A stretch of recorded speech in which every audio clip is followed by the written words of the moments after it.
Okay, good evening. I'll call to order the September 19th, 2022 regular meeting of the Haywood County Board of Commissioners. Our first order of business will be our pledge, and after that I'm going to ask Pastor Josh Frazier to come forward for the invocation. So if everyone would please stand for the pledge.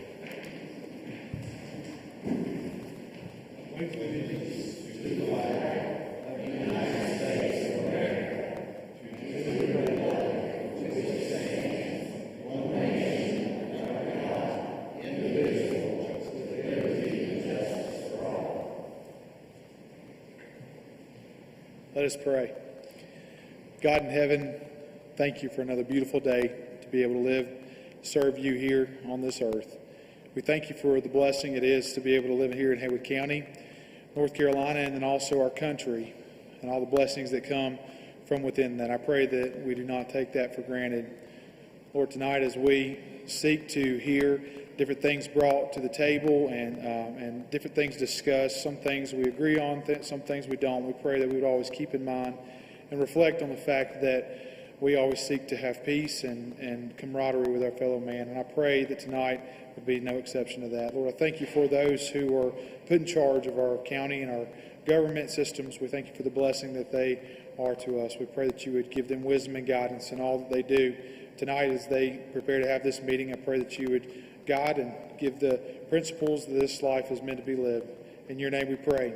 Amen. Thank you, Pastor Josh.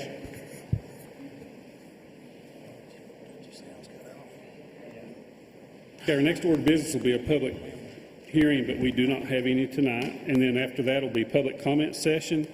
I have several people signed up to speak. If you would limit your comments to 3 minutes. If you're speaking for a group, you can do 5 minutes. And audience members may not address the board at any time during deliberations unless they're recognized by the chairman. So, and if you would, just speak into the mic, and you can pull it over to fit your height if you need to.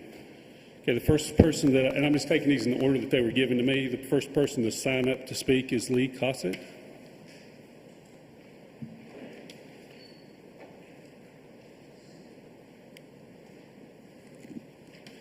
I want to start out by thanking Chairman Inslee and Commissioner Long for attending and participating in our Constitution Day celebration on the front steps of this building where we read the articles and amendments of the Constitution. So thank you.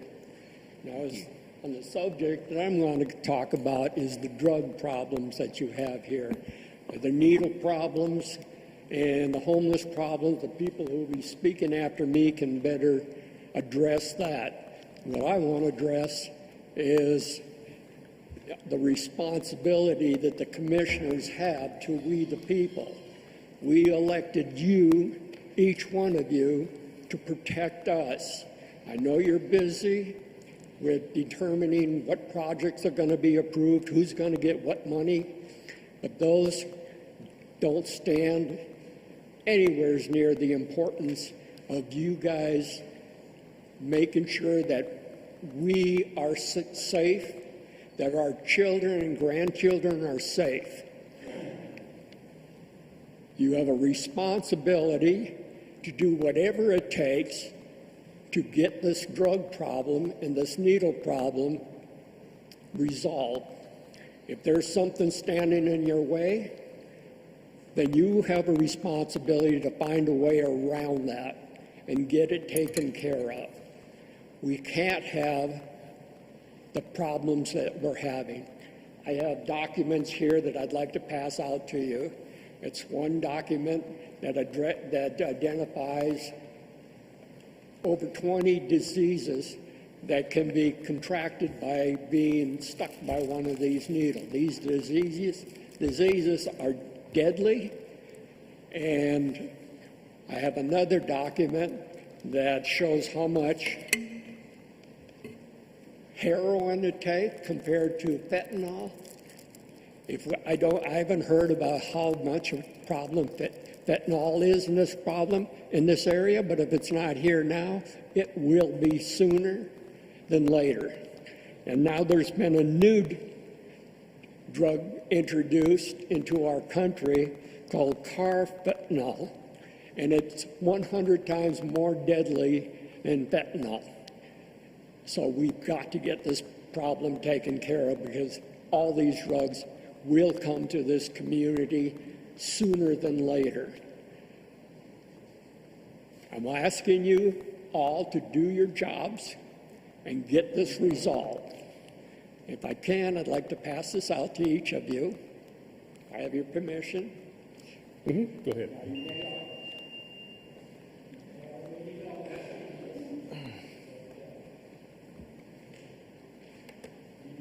Thank you, sir. Yeah. Thank you.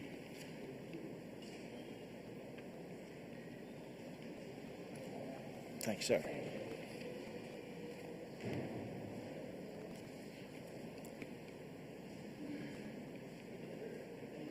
Okay, the next person signed up to speak is Rick Lanier, and I believe, Rick, you're speaking for a group, so you've got 5 minutes. Thank you for coming.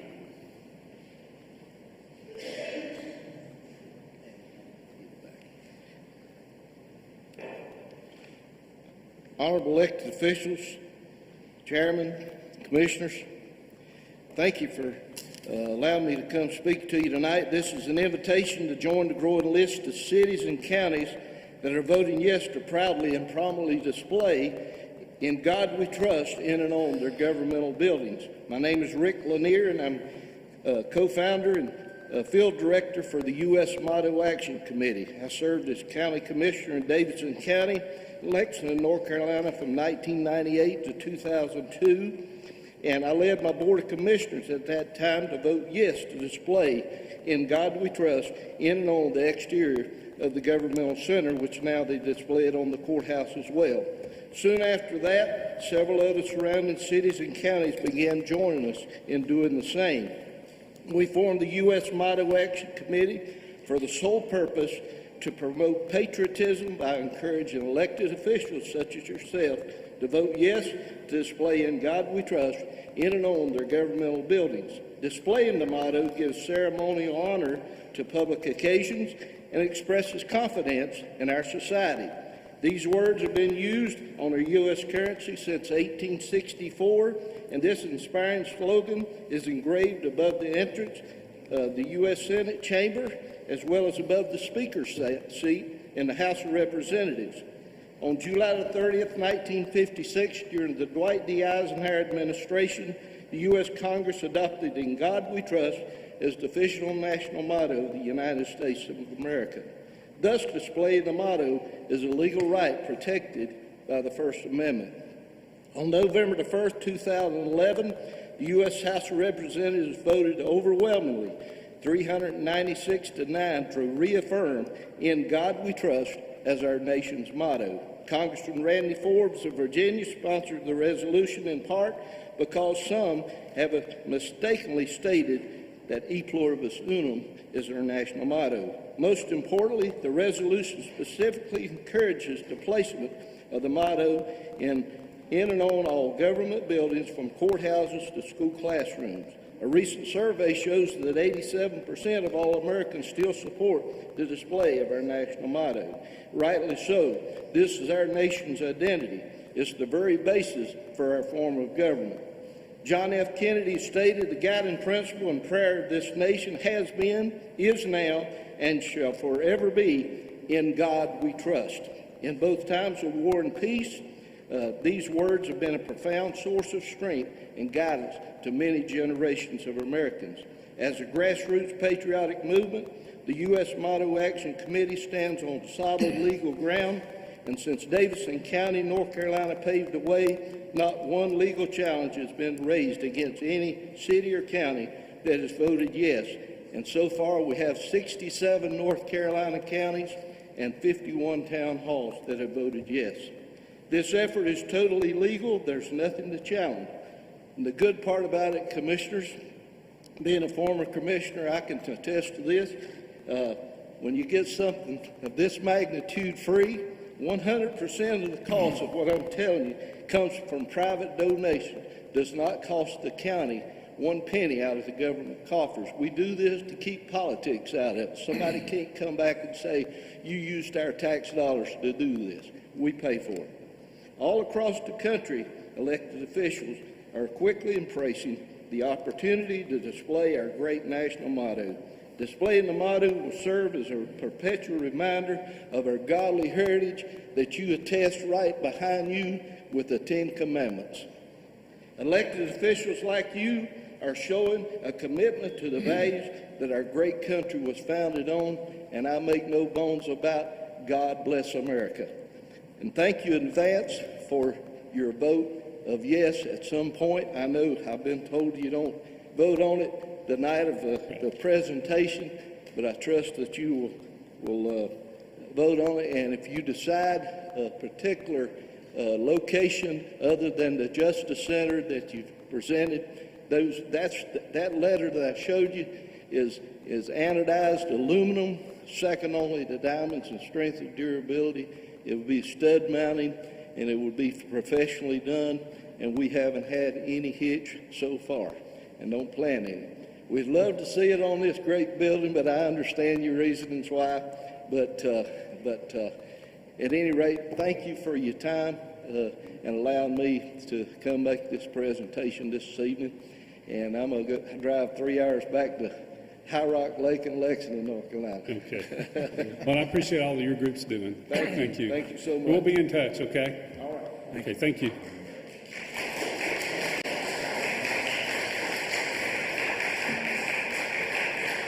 Okay, our next person signed up to speak is Lisa Overholtz.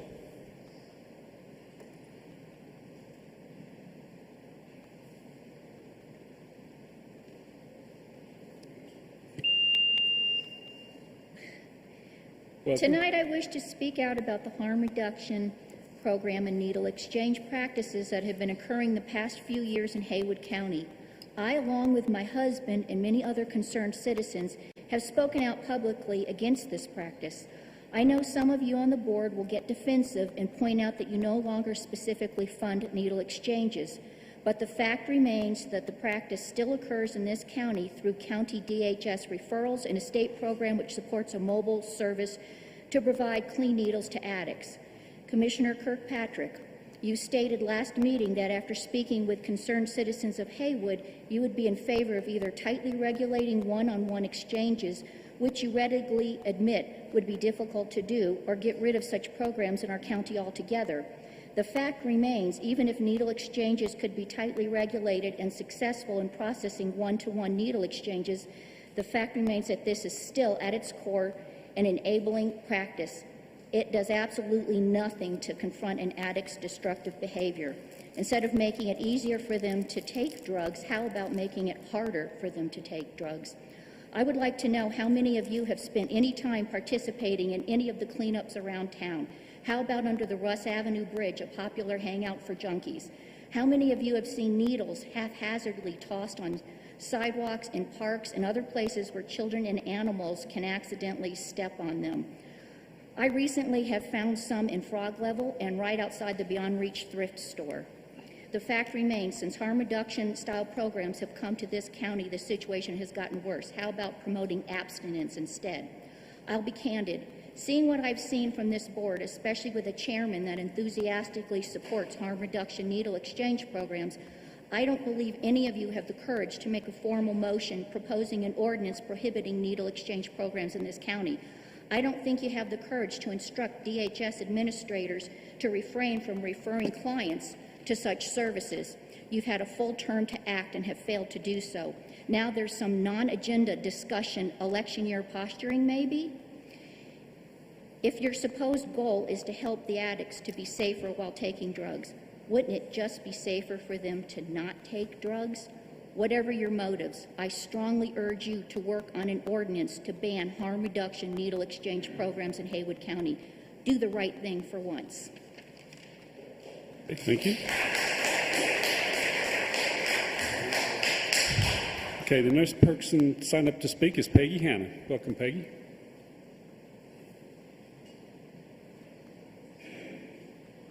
Hello, my name is Peggy Hannah. First of all, I want to say thank you for allowing me the time to speak out. Mr. Inslee, I asked for extra moments because I'm speaking on behalf of a group. Am I granted those or not? What group are you speaking for? Sir, What group are you speaking for? the citizens in Hazelwood. Okay. Yeah, you can do 5 minutes. Thank you, sir. First of all, Kirk, I need to say this. You really had the community excited when you made your announcement at the last meeting. They really felt like they might be seeing a little light in the problem with the needles all over especially the West End, but they're everywhere. Now, second of all, I seen you laughing when you were looking at your little folders that I give each one of you. Okay, this is what you were laughing about, I'm sure. Probably. This is a condom. I Googled many links. I want to read you something, please. It was found that people who reported that they always use condoms with a sexual partner reduced their odds of HIV by 91%. Okay? If you, it says, and then the links is on here for each thing I'm reading. This will make it impossible to spread the virus. We're talking Hep C. I'm on the page that's in the left side of the folder, right next to the last. If you or your partner is worried about Hep C, the latex condom stops that. We come on down, and it talks about latex condoms are believed to be 99% effective in stopping the transmission. Okay? Now we go over to the last page. We keep hearing that it's low access to sterile syringes and injection equipment is a barrier. Are we forgetting the main thing? These people are doing illegal drugs. Why are we facilitating them in their criminal acts? Okay, now let's move over to the papers on the right side of the folder. At last meeting, Mr. Inslee talked about the studies done in San Francisco. He was referring to a link from 2008.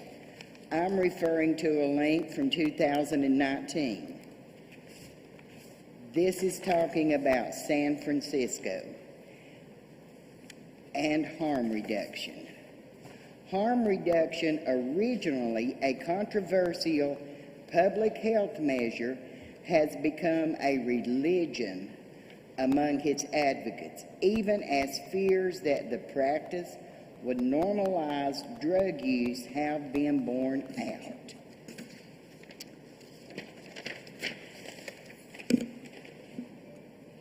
When we speak out about the drug issues, we're kind of brushed aside. It's no big deal. Well, I'm here to tell you it's a very big deal. Okay, and then when we come on over to the last thing on the right side, talks about participating numbers in 2021. This number of unique individuals served across all programs was 26,596, an increase of 73% since the previous year.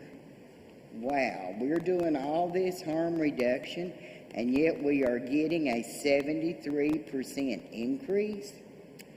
Okay, and then the next little line down there, programs had 82,071 contacts with drug users.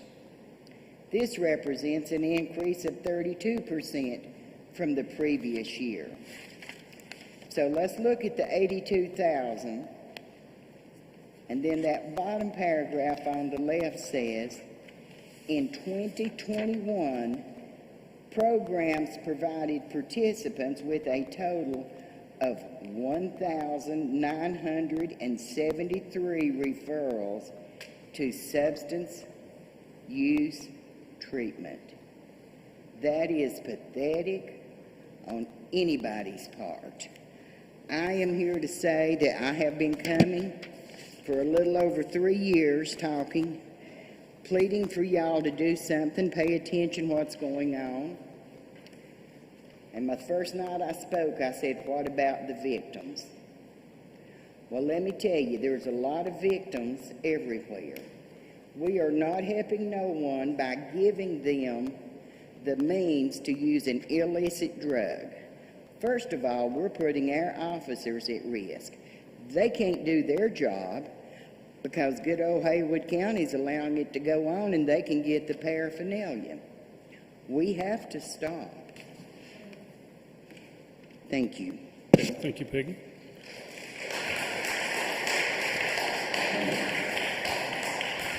Okay, the next person signed up to speak is Melinda Davis. Welcome, Melinda.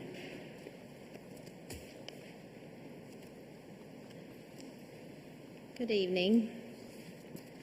My name is Melinda Davis, and I am a lifelong resident of Haywood County. I would like to thank the board members for the opportunity to speak this evening. I believe public comment and input is a civic duty that more people should take the opportunity to utilize. I am here today to share with you my personal experience as an applicant for a vacant seat for the Board of Health and Human Services. This is a copy of my application, and she handed one out to you all as well. It is dated October 13th, 2020.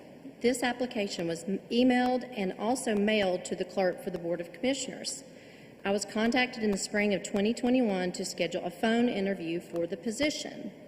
I was interviewed by a panel of people who I assumed had direct ties to Haywood County Health and Human Services. After introducing myself to the interview proceeded with questions about my professional experience as a nurse and about my current professional career. The main question I was asked, and the only question that received a follow-up question, was my stance on vaccinations. My answer was clear and concise. As a former registered nurse, I believe that vaccinations had at one point in time some health benefit. However, after one of my children developed Guillain-Barré syndrome after a series of vaccinations, I had reservations that they were safe for everyone. I stated to the interviewers that I did not like the label anti-vax, and I consider myself pro-informed consent. Where there is risk, there must be proper education and information on those risks. My point in sharing this with you and to the public is that I am proof that statements in a recent article by a local newspaper regarding applicants never being asked about their vaccination views is false. This quote is from that article, and I quote, "Turner said he believes the board selection is fair and that they've never even asked applicants about their views on vaccination." Another quote from the same article states, and I quote, "He doesn't ever remember saying we've got to keep those anti-vaxxers off the board." Doesn't remember and never said are two very different things, and if we're going to argue semantics, then those statements need to be dissected. As I have proved through my statement, it is unfair and untrue. I am sure that you, the Board of Commissioners, could easily review the transcripts from my interview, or at the very least, speak with the individuals that interviewed me. Because of my faith and my personal experiences, I now know the dangers of vaccines, but I am open-minded and fair.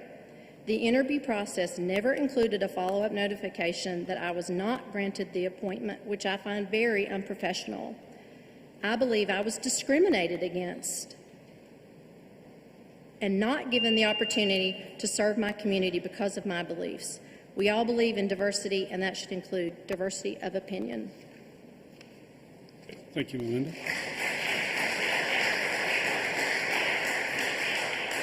Okay, the next person signed up to speak is Rafe Davis. Hey, Rafe.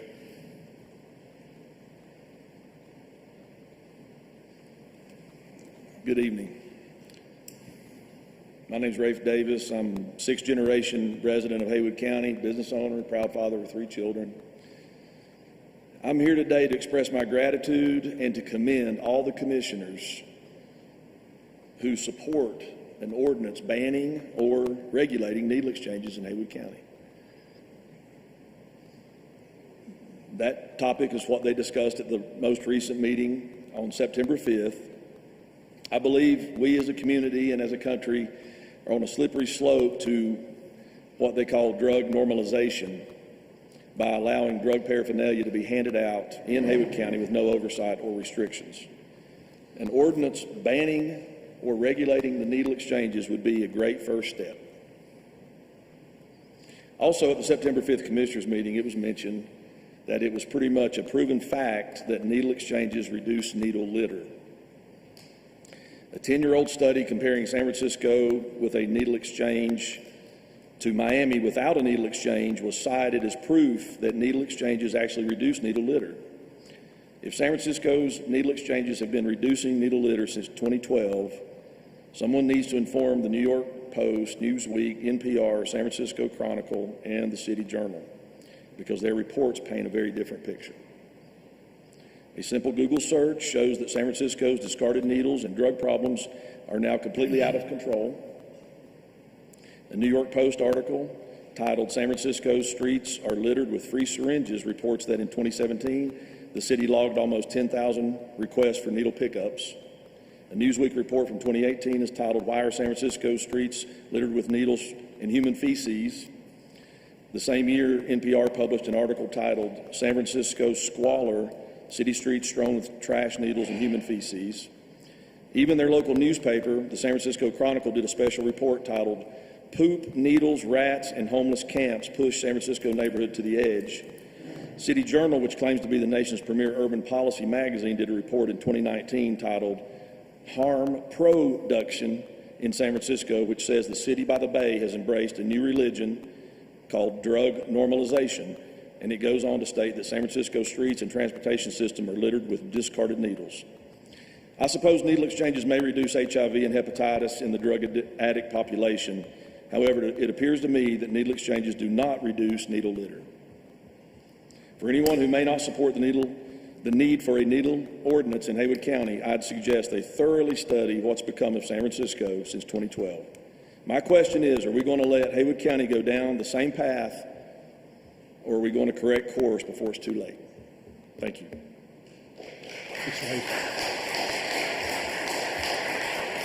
Okay, the next person signed up to speak is Van Walker. Welcome, Van. What's his name? And I'll just pile on. Our government, liberals, the left, whatever you want to call them, I don't know how or why they think what they think, but what they've done to Asheville, San Francisco, how could anybody with half a brain agree with that? Will you vote for someone because you went to school with them, you know their family, or because the good old boy network is alive and well? Sometimes, but also ask them, what do they want? What do they stand for? What do they bring to the table?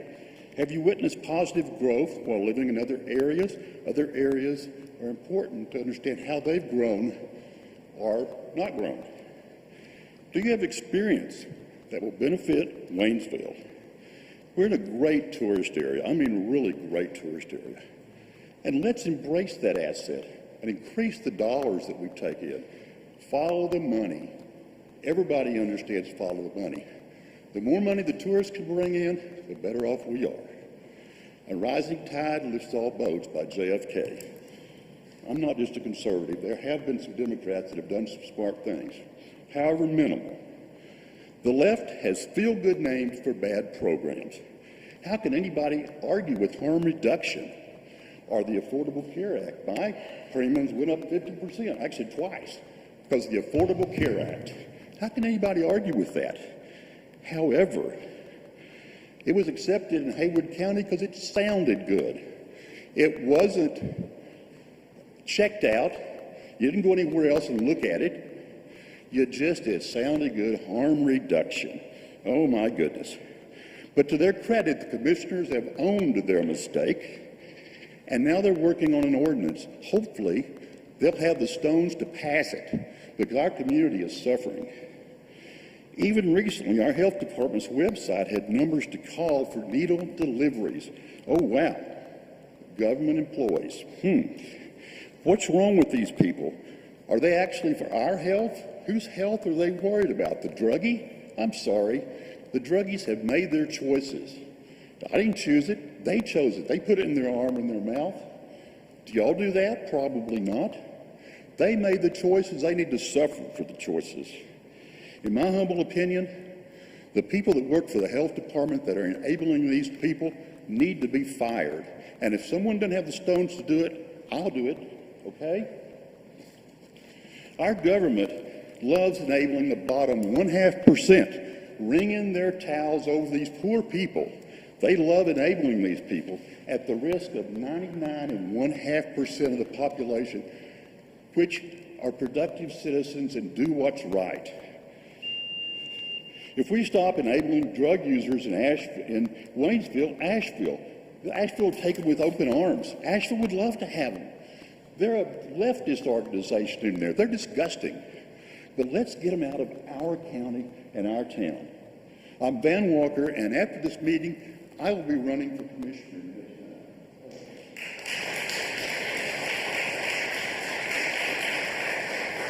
Okay, the next person signed to speak is Sherry Morgan. Welcome, Sherry.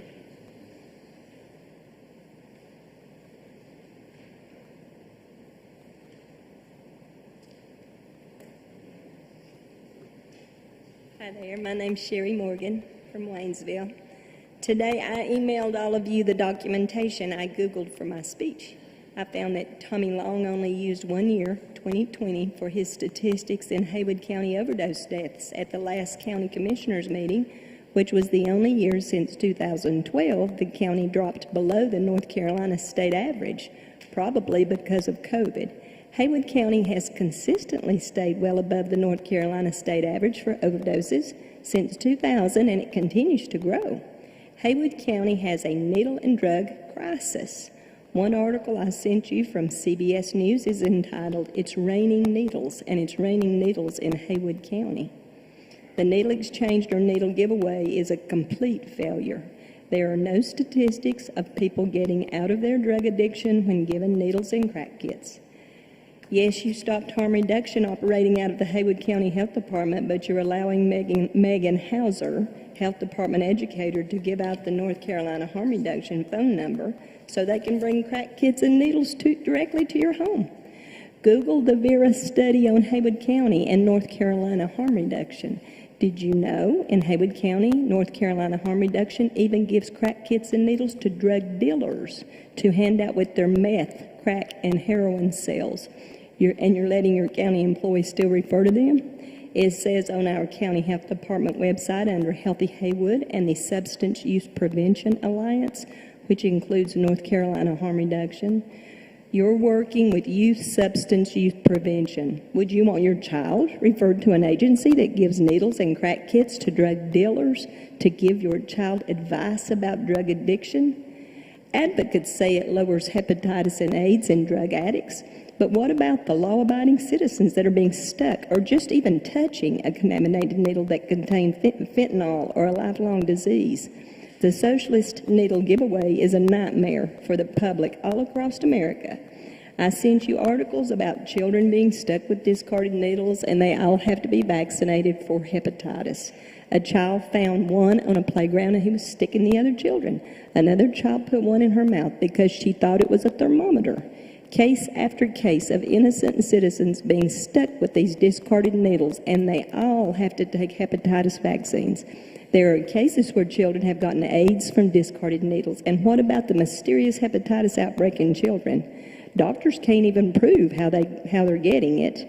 I have a study where children have gotten hepatitis from discarded needles. Thank you, Kirk Kirkpatrick, Brandon Rogers, and Jennifer Best for standing up for the citizen, and especially the children of this county. The citizens are really hoping Tommy Long and Kevin Inslee will stand with you to stop needle exchanges completely in Haywood County, which will send a message. Haywood County is closed for business if you're a transient drug addict heading to our county for a handout and a criminal lifestyle. Thank you.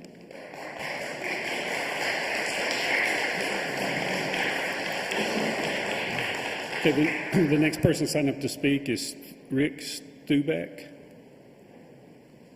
Welcome, Rick.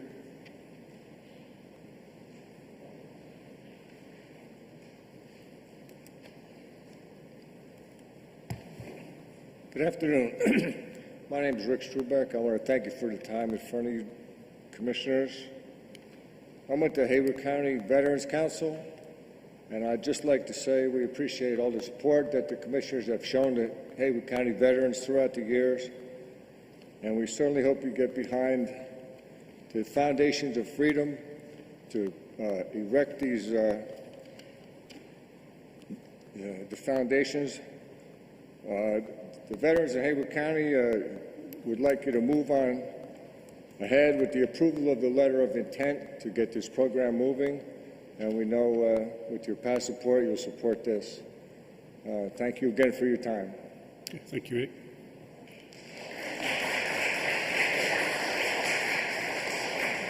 Okay, the next person is Janet Preston. Welcome, Janet.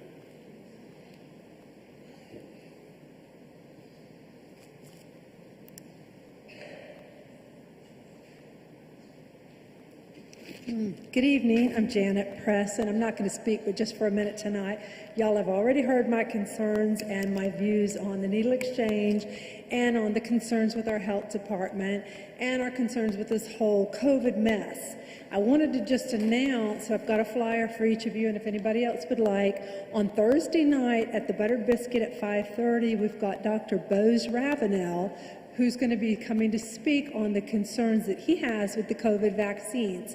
He's a 49-year pediatrician from the High Point area who's retired now, retired apparently right before COVID started, and has spent about 3,200 hours so far studying the virus and the vaccines and the concerns. Now, again, he's a pediatrician, so if you've got children, grandchildren, great-grandchildren, nieces, nephews, neighborhood children that you're concerned about, it would be great to come and listen to him, share his concerns, and give you lots of information on what's going on with research all over the world, because we're not hearing it in this country, we're not hearing it in this county.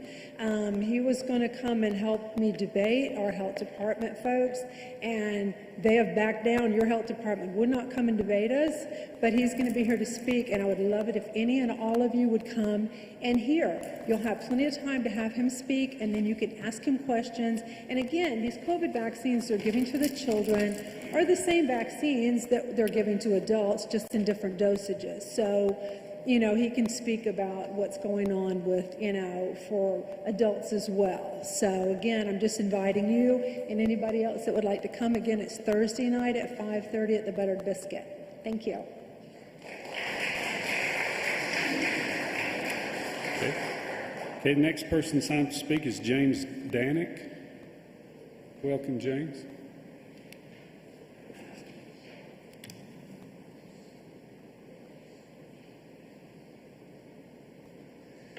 Thank you, Commissioners, for allowing me to speak.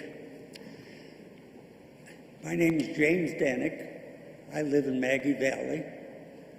I am a member and officer of the Haywood County Veterans Council. I also served almost 6 years as a member of the Haywood County Veterans Honor Guard. I was in Korea shortly after the ceasefire. I was on special operations, and my duty was to observe what was going on in North Korea. I'd served every other day, and I came back with my men and made my report. I have traveled a good part of the world. There is no country in the world that can compare with the United States. I'll assure you of that. We're asking for a little piece of land here to put up memorial. And it's all taken care of. It's going to be paid for. And I assume it'll be also cared for. If not, I'll do it myself. I pledge, when I got out of the service, to my men and the United States, that I would spend a good amount of my time supporting the United States, supporting all the veterans and all the servicemen in any way that I can. I'm asking you to please give us this part of land that will not cost the county anything. That's all I have to say. And I thank you so very much. God bless America.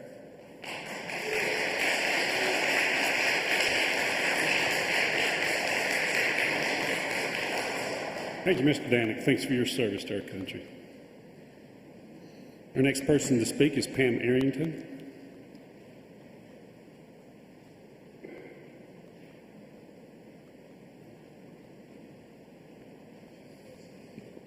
Welcome, Pam.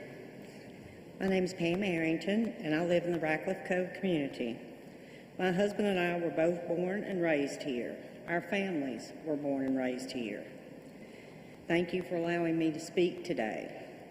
In 62 years that I've been alive in this community, I've never seen this county in the kind of shape that it's in.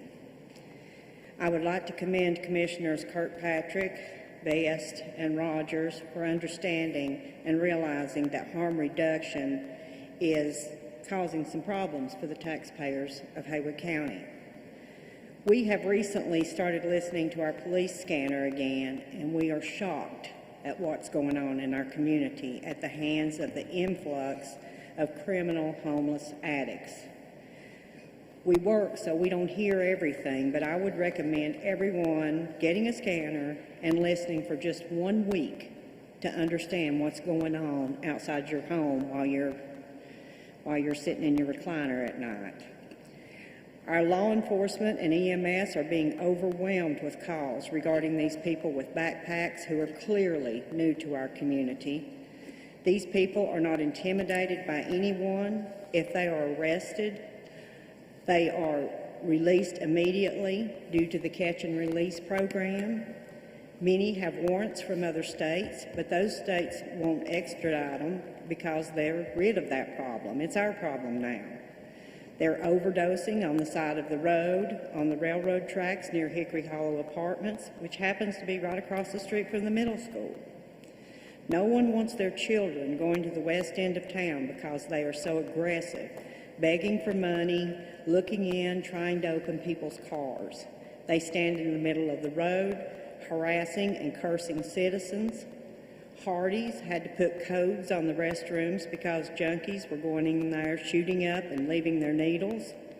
Ingles had to put devices on their shopping carts to keep them from being stolen. Businesses have had to take their outside electrical outlets out to keep the addicts from laying around their businesses while they charge their phones. Business owners have to get to work early enough to clean the needles out of their parking lots before their customers arrive. The free food and clothes they receive are discarded all over the sidewalks for someone else to pick up. Everyone in this room has done something, I'm sure, to help out someone in need. But in this county, we're about to give out. The enabling has to stop. Ask yourself this question: why, with the many nonprofits and help this community provides, why are we still seeing more homeless people every day? Wouldn't the problem be getting better? The taxpayers are suffering. Please stop the enabling before we become Asheville. And Asheville used to be a very nice place, but not anymore. Thank you.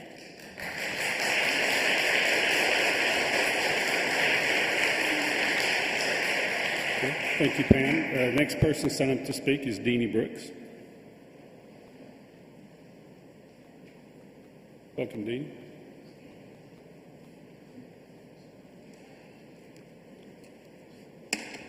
Hey, I'm Deanie Brooks, citizen. I live on Boundary Street in Waynesville. Thank you for letting me speak this evening. Who knew that such excitement could be generated from these meetings from the newspaper and law professionals?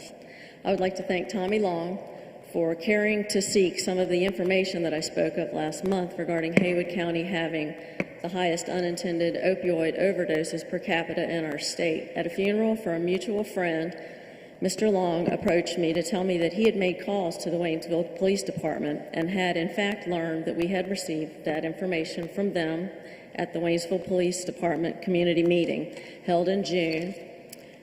I appreciate that you wanted to know the truth, so you sought it. That was cool that he acknowledged that to me at our friend's funeral.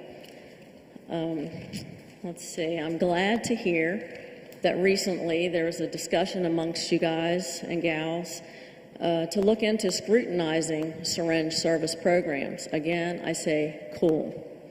I was disappointed, however, to hear that the commissioners took no action. How about some action, some real action to go with your words? A lot of words are spoken right before elections. How about some action taken before the election, and then we'll know who to vote for? I would suggest no votes for words spoken, only votes for acting on the words you speak. I've got a big thing about the protocol and the needles and what to do, so I'm saying until it's no longer a problem, protocol for used needle removal must be decided. Let's see, protocol for what to do, who to call when a used needle is found. The Waynesville Police Department and the Haywood County Sheriff's Department have a ton of important responsibilities. Disposing of biohazardous waste materials like used needles is a very important, critically dangerous responsibility also. Should citizens pick up the biohazardous waste materials that they find laying in their yard or on the sidewalks? Should children pick up biohazardous waste materials to play with? Before the election, put safe protocol in place, a used needle biohazardous waste removal unit in place that would immediately respond to a call and put the number out there for everyone to know, put a phone number out there. I've held a warning sign at a couple intersections lately, getting lots of thumbs up, waves, and agreeing nods. One young mother pulled over to thank me for informing people with my sign. She told me that she had taken her small children to the library and there were used needles there. Help fix this problem on your watch. Place warning signs around town saying do not pick up used needles until your protocol's in place and a biohazardous waste material removal unit phone number is made public. I'm suggesting that people would call the police and remain with the found used needle until the policemen arrive. What would y'all's idea be for safe used needle biohazardous waste removal? I'm really, truly curious. What would y'all's idea for a protocol be? What should we do? What do we do? Step over it, or what would your ideas be? Thank you.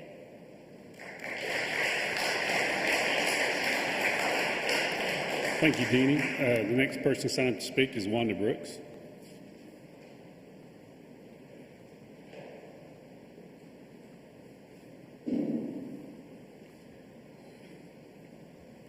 Hi, I'm Wanda Brooks from Waynesville. I'm here to speak against, or for ordinance against needle exchange. I really thought all the needles were out of here. I thought that program was done. I was kind of surprised to find out the needles were still being passed out.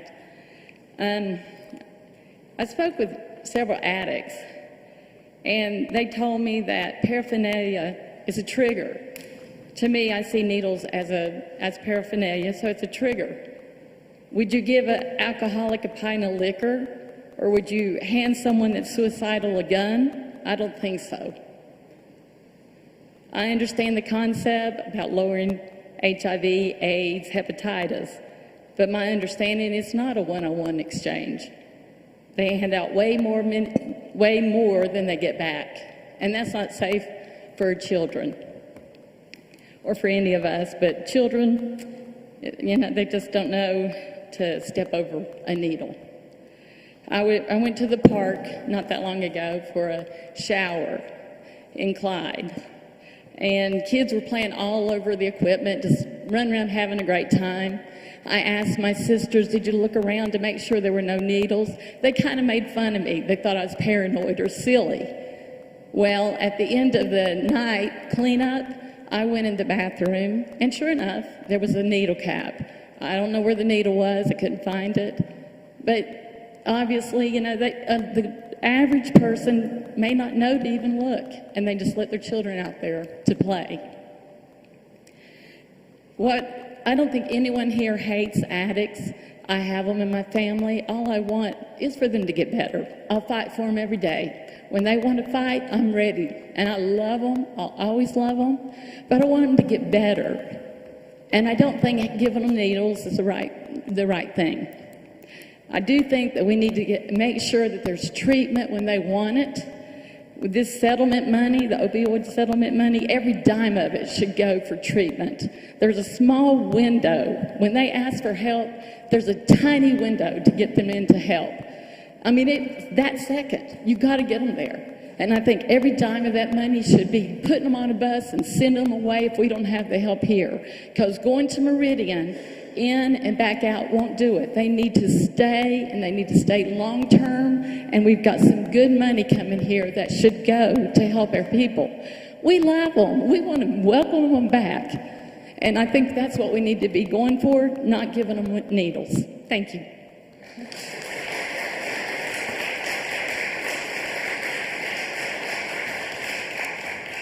Okay, thank you, Wanda. Would anyone else like to address the board? Okay, I'll close the public comment session. I'll move on to constituent concerns. Does anybody want to? I'll start if you want me to. You know, the syringe exchange program, have y'all read the law? Okay. So the law says that the reason that it was enacted was to reduce the spread of HIV, AIDS, viral hepatitis, and other bloodborne diseases in the state. 2, to reduce needle stick injuries to law enforcement officers and other emergency personnel. 3, to encourage individuals who inject drugs to enroll in evidence-based treatment. The North Carolina Association of County Commissioners this year, Bryant sent me a little photo, a snapshot where if people that were in syringe programs were 5 to 7 times, or they were 7 times more likely to enter into treatment. Like Wanda said, you just have a small window. And that linkage to care is how that works, if you will. So, and this law was passed in 2016 by a Republican majority, and a Republican governor signed it into law. And it passed, this amendment to add this to this law passed the House 88 to 20. It passed the Senate 48 to 2. So that's the reason that we have this law, and those were the goals that they had that they put in there. One of the people that sponsored this was Senator Jim Davis, that used to be our state senator. He was a co-sponsor of this bill. And the reason he did it, he was like me. When he first heard about the program, he said, no way. But after he got to looking at it, he thought it had some merit. And he sponsored the bill to do that. And also, our former police chief was Bill Hollingshead, was instrumental in doing the law. He said, I've not, and this is his quote, okay? Some newspapers interviewed Bill Hollingshead. He said, I've not always been a supporter of needle exchanges as a law enforcement officer. A lot of us looked at needle exchanges as giving needles to someone and empowering them to continue with a drug habit. But after looking at the facts, needle exchanges don't start new drug users. All it does is empower them to have clean needles to prevent the spread of disease. The current criminal justice system does not provide treatment and rehab, which they need to. And in its current form, this may be the only opportunity for addicts to get the necessary treatment they need to get away from drugs. And then he said, we see the same people over and over again through the criminal justice system who are committing low-level crimes to support a drug habit. If we break that cycle and get them into treatment and hopefully end the need to commit crimes to support a drug habit, we're going to support that. And then he said this, we will never arrest our way out of the drug addiction issue. And that's why he supported the law. And him and Jim Davis, I think, helped pass this. The study I quoted last time was a study that was done in 2012. It was between San Francisco, who had an exchange program, and Miami, who didn't. And I told you all those results. That was in a PubMed article, by the way, from the National Institute of Health. It wasn't some right wing or left. I keep hearing socialist and left wing and all this. The Republicans passed this law, people. They passed it in Florida with the Republican legislature in 2019. So they'd have a syringe exchange program because they see merit in it. I'm trying to support something that I think helps people, and I think that does. But the University of Miami, when they saw this study in 2016, the University of Miami asked permission from the legislature if they could start a syringe program because Miami, they had all these needles in Miami. They started that syringe program, and they found that when they did that program, that it cut down on the needles. They did the same census block, that they had done before, and after they started the program, there was a 49% reduction in needles, in needle litter, in needle litter in that program. The Gainesville Sun, which is a newspaper in Florida, reported in 2019 along this study, that in Miami, they had given out 290,000 needles. They got back 302,000 needles. They got back 12,000 more needles than they gave away. Why? Because they were educated on how to get rid of them, and that's why. And, Hazelwood has a lot of needles, and Walmart sells a lot of needles, folks. Walmart sells them, CVS sells them, Walgreens sells them, and Ingalls sells them. They're not going to advertise it because pharmacies know that if you restrict it, they'll start using it. They'll start using them over and over again, and they'll end up getting diseases, and then our health system will be overrun. So there's a little bit, that's the reason they passed them out. And as far as solutions, the best way to pick them up is to buy you some tongs and detergent jugs. I think that's what. If they'll collect those, they can take them to. I'm sorry, no talking. I'm sorry, and you can take them to the health department and dispose of them. The health department will dispose of them. So if you want to do that, that's a good way to do that. So, and the other issue was mental health. I know mental health is a big issue. The state and federal government have basically quit doing mental health, and that's not helping our society any at all. So all I'm doing to folks is telling you what my research has found, and you don't have to agree with it. You don't have to, and I know you don't, and that's fine. But that's where I come from, and that's where when the Republican legislature passed this legislation, that's what they were looking at. They see it, and I see it, as a way to reduce needle litter and a way to if we can just get a few people off drugs, they're not out committing these crimes. But I had a good friend of mine, his son, he was pretty wealthy, this guy was, but his son had a drug problem. He spent $40,000, and this has been about 10 years ago, he spent $40,000 to send him to treatment, and it didn't work. He sent him to treatment again, and that time it did work, and he got off drugs. But he spent close to $100,000 to get his child off drugs. It's a hard problem. It's hard to do away with. You may not like what I'm telling you, but I'm just telling you, these are the facts of the law. That's why it was passed. I gave you a quote. Jim Davis's quote was similar to that. I saw it the other day. Your group might want to get Jim Davis to come and speak to you. I mean, he could tell you he's a dentist. He might want to come to speak to you. You might even want to have the harm reduction come and speak to you and air your concerns. Because I think you guys could really, if they'll come, is give them good ideas on what they could be doing, what we all could be doing to try to help our drug addicts out there. So that's, like I say, the Republican legislature passed this, folks. And I support I support my Republican friends. There will not be any more discussion. But anyway, Kurt, or anybody else that wants to go ahead. I'll just make thank you for everyone coming. We always appreciate public input, no matter how much discord's involved in it. And Kevin's correct about the statute. I mean, there clearly is a statute that allows needle exchange.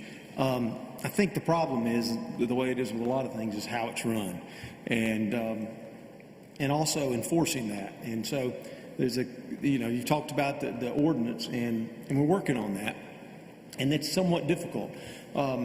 There's no other county in North Carolina that has an ordinance prohibiting needle exchange. And there's none that require one for one. So we got to come up with something ourselves, and not necessarily everybody on this board will agree or may agree with it. But I mean, that is something that Bryant and Frank and I have talked about, as well as some of the commissioners.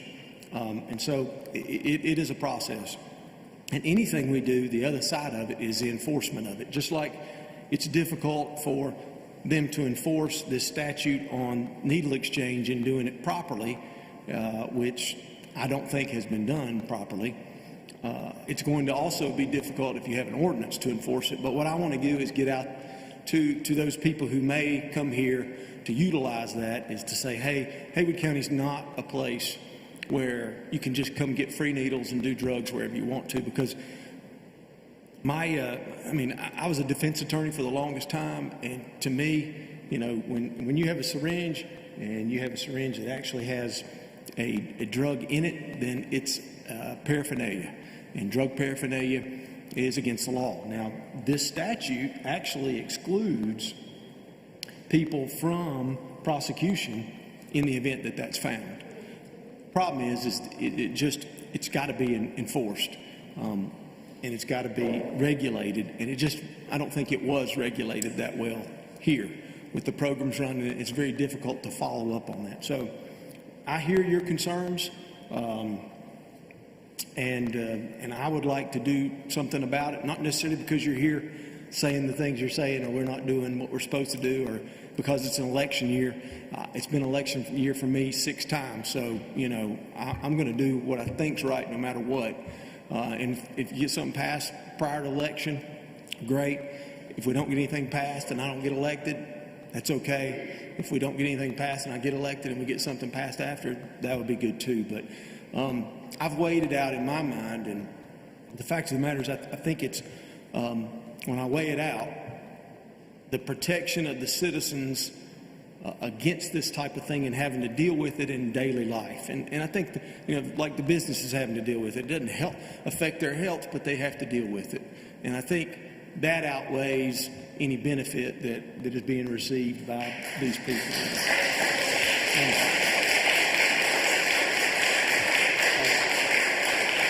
And I'm not trying to get your applause, because it's taken a while to get here to this point for me, because I didn't mind supporting the program at first when it first came out, but it's problematic for me at this point. So, and I respect Kevin. I'm not trying to speak out against Kevin either, because Kevin does do a lot of research. I'm just doing this on what I personally see and believe is best for the community. So hopefully we can get that done.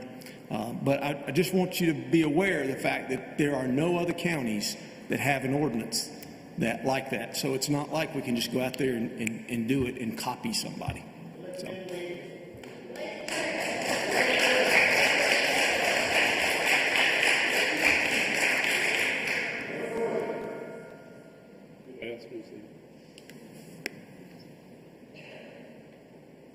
So as always, I'd like to thank everybody for coming tonight.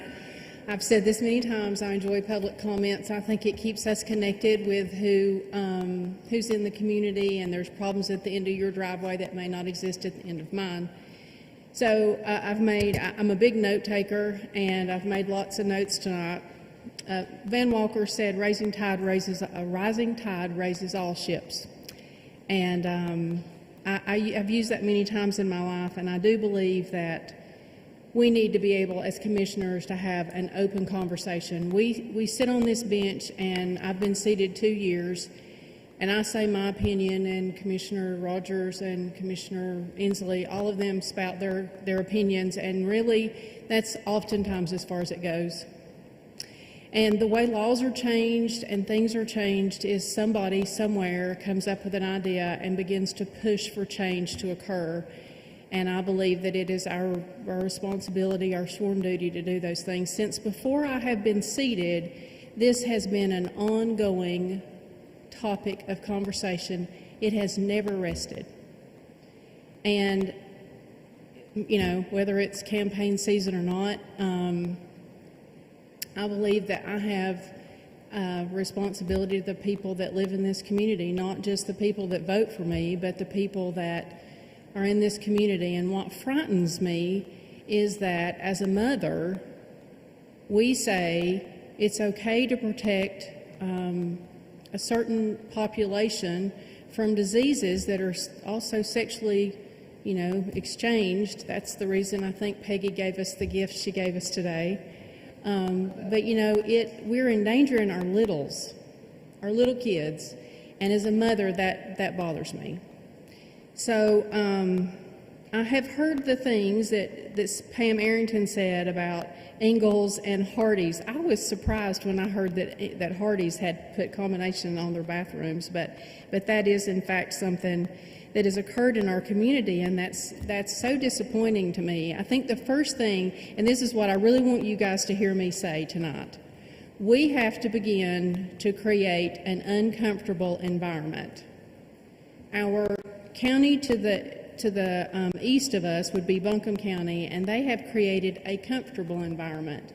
Every day they lose people to drug overdoses on the streets and in a hotel room that the county purchased. And that's not okay with me. And it's maybe little steps, and maybe it's working with law enforcement and mental health and recovery programs to prevent us from losing anybody. But we cannot stand back with our heads down and our hands in our pockets and ignore the fact that by doing nothing we create a comfortable environment. We need to actively be creating an uncomfortable environment. So that's all I'm going to say about it. I've made a lot of notes, but I will say this one thing. When I was in high school, growing up, you know, you'd go back to school on Monday and you'd hear about your classmate that got arrested for paraphernalia, and back then it was rolling papers. And now we have governmental agencies that are distributing syringes. And it doesn't sit well with me, it doesn't make sense to me, and I would like to see some changes come about from that. So that's how laws get changed, is we all have to work together. So again, I appreciate you coming and hope we can make a difference.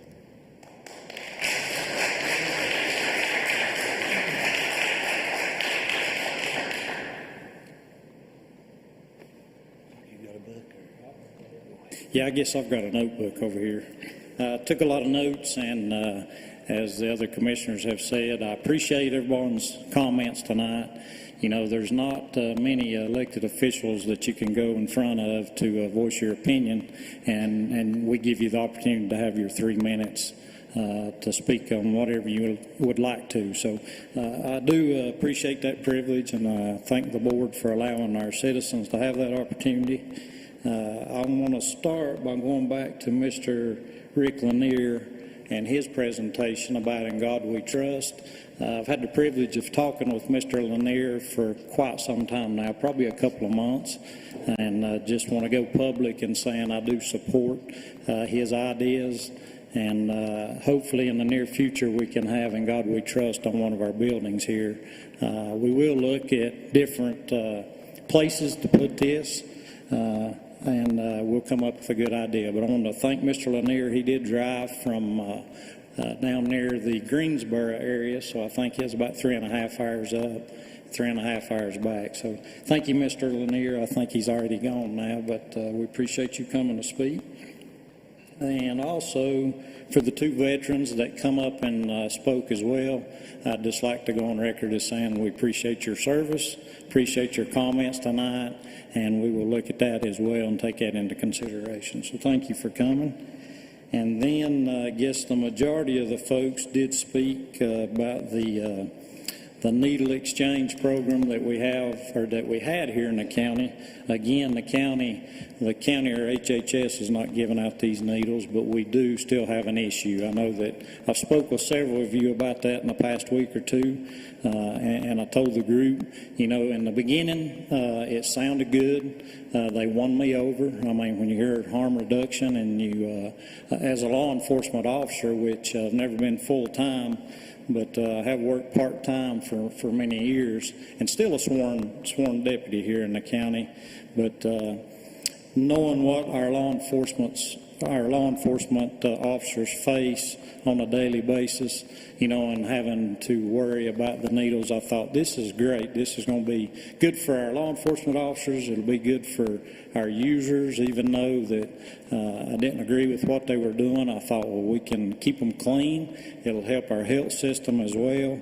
But again, like I said, it sounded good on the front end, but my mind's been changed since that time. You know, and I appreciate what Kevin said too, and I told you guys, Kevin's a good man, got a good heart, and I believe he wants to do the right thing, and I know that he will look at the data, and he will support the data and the facts. And I know what he said about the Republican elected officials that passed this through. The question I have is, what would these same Republican officials say about it today? You know,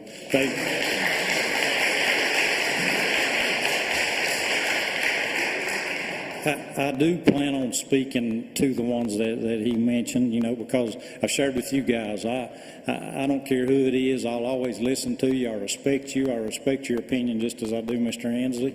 And me and him talked this past week about this very thing, and we talked about not always agreeing, but one thing that we do is agree to disagree, and we can have a cordial conversation, no yelling back and forth, getting up, leaving the room, but we can talk about it, and I think that's the way that we all need to be treated. So always keep that in mind. Like going back to what I was saying, though, you know, since being won over in the beginning, and I do serve on the HHS board, to state that as well, I have since changed my mind, because my concern, as Kirk said, has shifted from the safety and the well-being of the users to our citizens, you know, our children, our elderly folks, even our law enforcement officers that's having to go clean this stuff up, our fire department folks. So I am in support of an ordinance in the very near future of banning needles here in Haywood County. Again, we're not doing it, but I want to ban any other folks or any other groups from coming into our county and supplying these needles. The other thing that was mentioned, I think, I don't remember who it was, I didn't write the note down, but made a comment about getting this now. I think it's Mrs. Brooks now that I'm going back to it, but made a comment that we should have took a vote on it, you know, when it was brought up at our last meeting. And one thing I've learned with government, especially with all this flood stuff, is government moves slow. I'm the type of guy that likes to get things done, get it done quickly, and resolve the issue or the problem. But one thing that I have learned is not only do we move slow, but it's done for a reason, because we got to get it right. If we get it right on the front end, then it's going to help us on the back end. It's no different than building a home. You can rush and build the foundation, and you can do everything else perfectly, but the house could fall down when the storms come. So we got to do things right on the front end. And I think that's about all the comments I have, other than one other comment I do want to make. I know that one of the gentlemen that spoke, and again, I'd have to look back through my notes, but I guess it was with the comment of our drug users making the choice. I don't agree with that, and the reason being is I've got a family member right now I can think of. I've got a real close friend that has a son that actually passed away, and it wasn't a choice that they made. What they did is, for example, my family member had a car wreck and had back issues, had to have back surgery, and was given a drug, and from that point on, it never slowed down. So be careful when you make comments about it being a choice. I know I appreciate Mrs. Brooks as well. I love these people, and I think as a Christian, that's what we're supposed to do, pray for them, and we need to help them. All these people need the help that we can give them, and I'm fully in support of that, no matter what it takes. But again, they have to make the choice to get the help. I understand that. But please understand that not all these folks, some of them do, I'm sure, but there's a lot of these users that do not make that choice. You know, it's because of a surgery, a tooth surgery, a car wreck. It could be for whatever reason, and they get hooked. So we've got to give them the help that they need. But again, I don't feel it's giving out the free needles. And again, I feel like that in the very near future, you're going to see an ordinance for that. So thank you.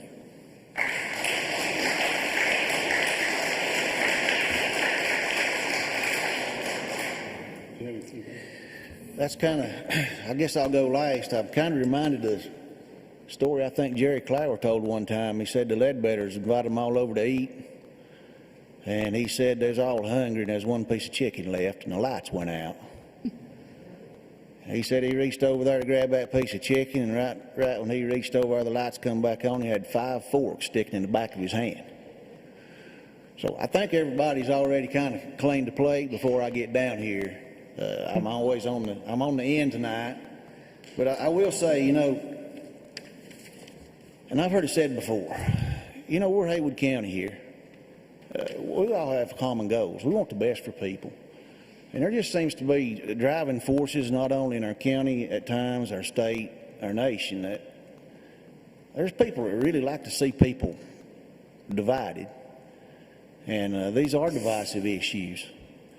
But I think all the commissioners summed it up. And let me be clear.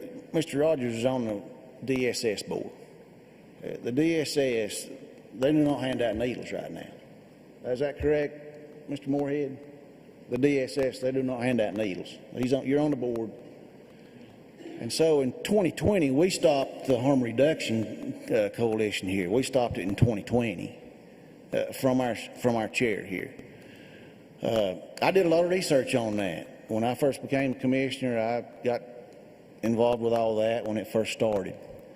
There are 14 counties, if my memory serves me right, there are 14 counties in the state that had a 3-pronged approach to harm reduction, and that needle exchange was one of them. The other one was they went to the emergency room, and folks had overdose. They tried to get with them and link them to care. Somebody could mentor them and help them to not do that to themselves again. And the other program was at the jail ministry, kind of link the people in jail to help.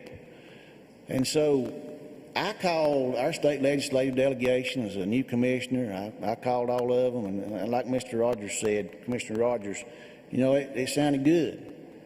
But it didn't work for us, and we stopped it. We stopped it in 2020. And the DSS stopped it. So we're not, I don't know if Ms. Best and Mr. Rogers need some help stopping the needle exchange. Please tell me what needle exchange y'all need help stopping, because we've already stopped it. The public part of it, about selling them at Walmart and things of that nature, I mean, if somebody could maybe have a meeting and tell me what government agency here that Haywood County is where they're providing needles, I'd be interested in knowing that, whether it's the DSS or who it is. I would be interested in that information. But as the last meeting indicated, as far as I know, the DSS is not, and we stopped the harm reduction in 2020. But things change. You know, there's changing dynamics. It didn't work here, and we stopped it. But again, we all want to help people. We all want to help people. family members that have been affected by this. There may be someone sitting here in the room that's lost a loved one or an extended family member to that very problem. Yeah, and you know, I was shocked. I was shocked that my kids, when their wisdom teeth got pulled out, they got sent home with a prescription of 10 opioids for pain. We threw those things away. We didn't use them. Pain is a God-given thing. You know, it's that thing that says, don't do that, it hurts. Give your body time to heal. And so we ditched those opioids. I, like Commissioner Rogers, have a friend that got overprescribed from a doctor. And we've made great strides in this nation and this state. There has been legislation passed. There has been great strides made in punishing doctors and people who are overprescribing these medications. There was one county, I went to a meeting on this, and there was one county down east where there was actually 6,000 more prescriptions written than they had population to support that. It was out of control. And so I would support anything that Commissioner Kirkpatrick and Commissioner Rogers spoke about in an ordinance to prohibit people from coming in here and just handing out needles like candy. I'd support that, and I'll help Commissioner Best and Mr. Rogers stop what's going on if y'all can identify what that is. But, you know, we're all in this together. You know, really, we all strive for the same goals. And, you know, I'm reminded of what Jesus said. He said, you were hungry. I was hungry and you gave me meat. I was thirsty and you gave me drink. And I was naked and you gave me clothes. You know, we want to help people, but we don't want that to be turned around to where people are enabling people to harm themselves and harm others. We don't want that to be abused in any way. And I would support some situation. I know Commissioner Kirkpatrick said there's no other county in the state that has an ordinance to prohibit that. But if we could work on something like that, surely we could take a look at that. And you know, I remember when the Second Amendment push was on here in the county. I think the courtroom was full about making a Second Amendment protection county. You know, we were pressured to act quick, but we took a step back. We thought it through, and I know I worked hours on it, and Commissioner Rogers and others had input on it, but we passed a constitutional protection ordinance here and a declaration. And when we did that, nearly every state in North Carolina followed our lead. We made a path. We paved the way, and nearly every state in North Carolina followed our lead on that because other amendments are very important to us. The First Amendment right of free speech, which you all exercised here tonight, and I thank each one of you for coming. 13th Amendment, 19th Amendment. I mean, we covered it all. And so sometimes it behooves us to step back and examine the facts, sort out the rhetoric or the misinformation from the truth, and come together and decide what's best. And I think you got a great board of commissioners here. You know, I don't, the divisiveness and that thing, and people tend to divide us. I don't see that. We've got a great board. We've got a great diverse group of people here that have different perspectives on things. And I think as always, a board will make the right decision. You know, the commissioner I replaced always he said that the county commissioner is the least powerful position in elected government because it takes 3 to pass anything. And the people are protected. When you have that system in place that we have, you'll generally get the right conclusion after due diligence is done, and you'll usually come to the right thing. And so I think that's what we'll do on this. As far as constituent concerns, we had an issue where 2 folks were killed up on 276 in a traffic accident.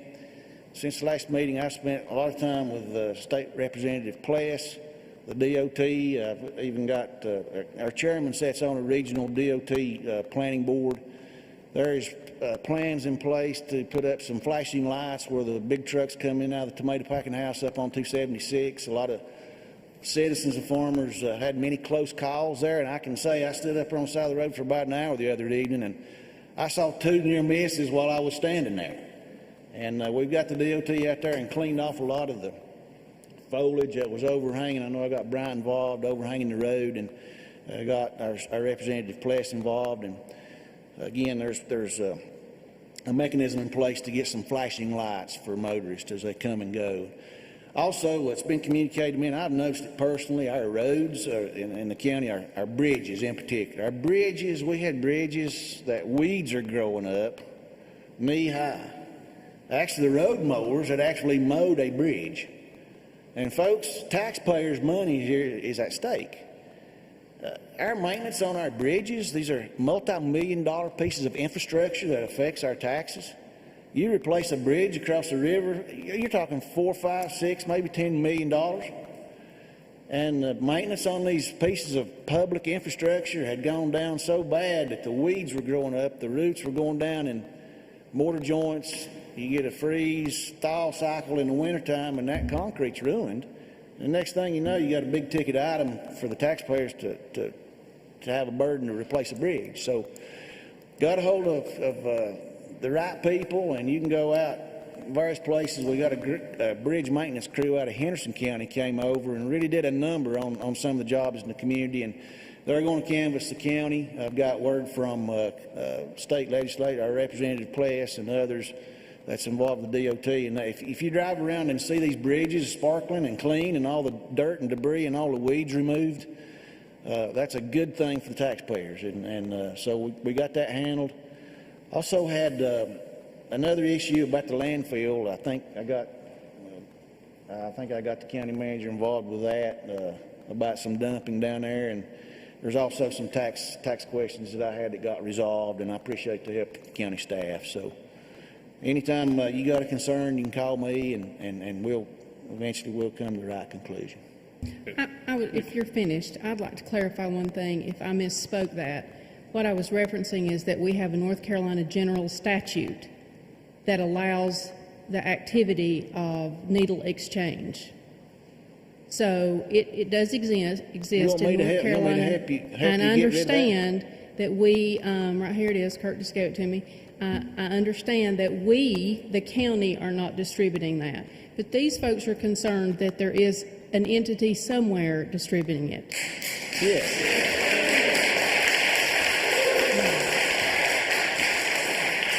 Well, as I said earlier, Commissioner Best, I'd be in favor in supporting the ordinance that Commissioner Kirkpatrick and Commissioner Rogers referenced. But as far as the county, as far as we are concerned, we do not. And I understand that. I think I heard some of the public comments, and there was some misinformation. But if I can help. Okay, if y'all are done. That's it. I'm going to move on to administrative agency reports and presentations. We have a Zito Media update of the purchase of Carolina Mountain Cablevision. Zito Media co-owner Jim Regas. Welcome, Jim.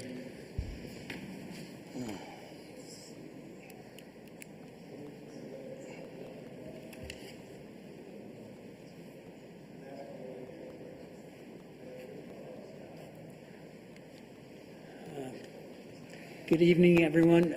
My name is Jim Regas. I'm co-president of Zito Media, the company that purchased the broadband assets of Mountain Cablevision, which serves broadband to a number of the outlying areas in the county.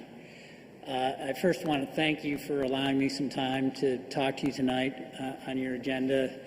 I want to cover very quickly some background about the company, talk a little bit about some of the transition and transitional issues that occurred and how we're dealing with that, and then talk about the network itself, some of our plans for the network, and how we hope to work with the county to extend services to even more areas of the county that are currently unserved.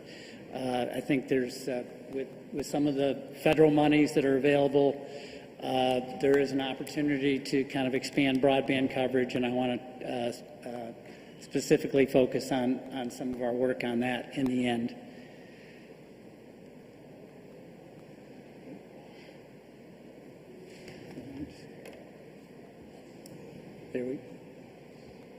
You're doing it? Okay, great. Some quick background on the company. Zito Media was formed in 2005. We initially served broadband in a couple of small towns in Pennsylvania, but we specifically had the intent and the goal of kind of expanding our service to rural areas, small towns, small cities, as much as we could. And over the past 17 years, we have expanded to provide services in various locations in 22 states. We've developed a national data backbone, which I'll talk more about. And we've expanded our services, so we serve not just residential services, but also a variety of commercial services as well.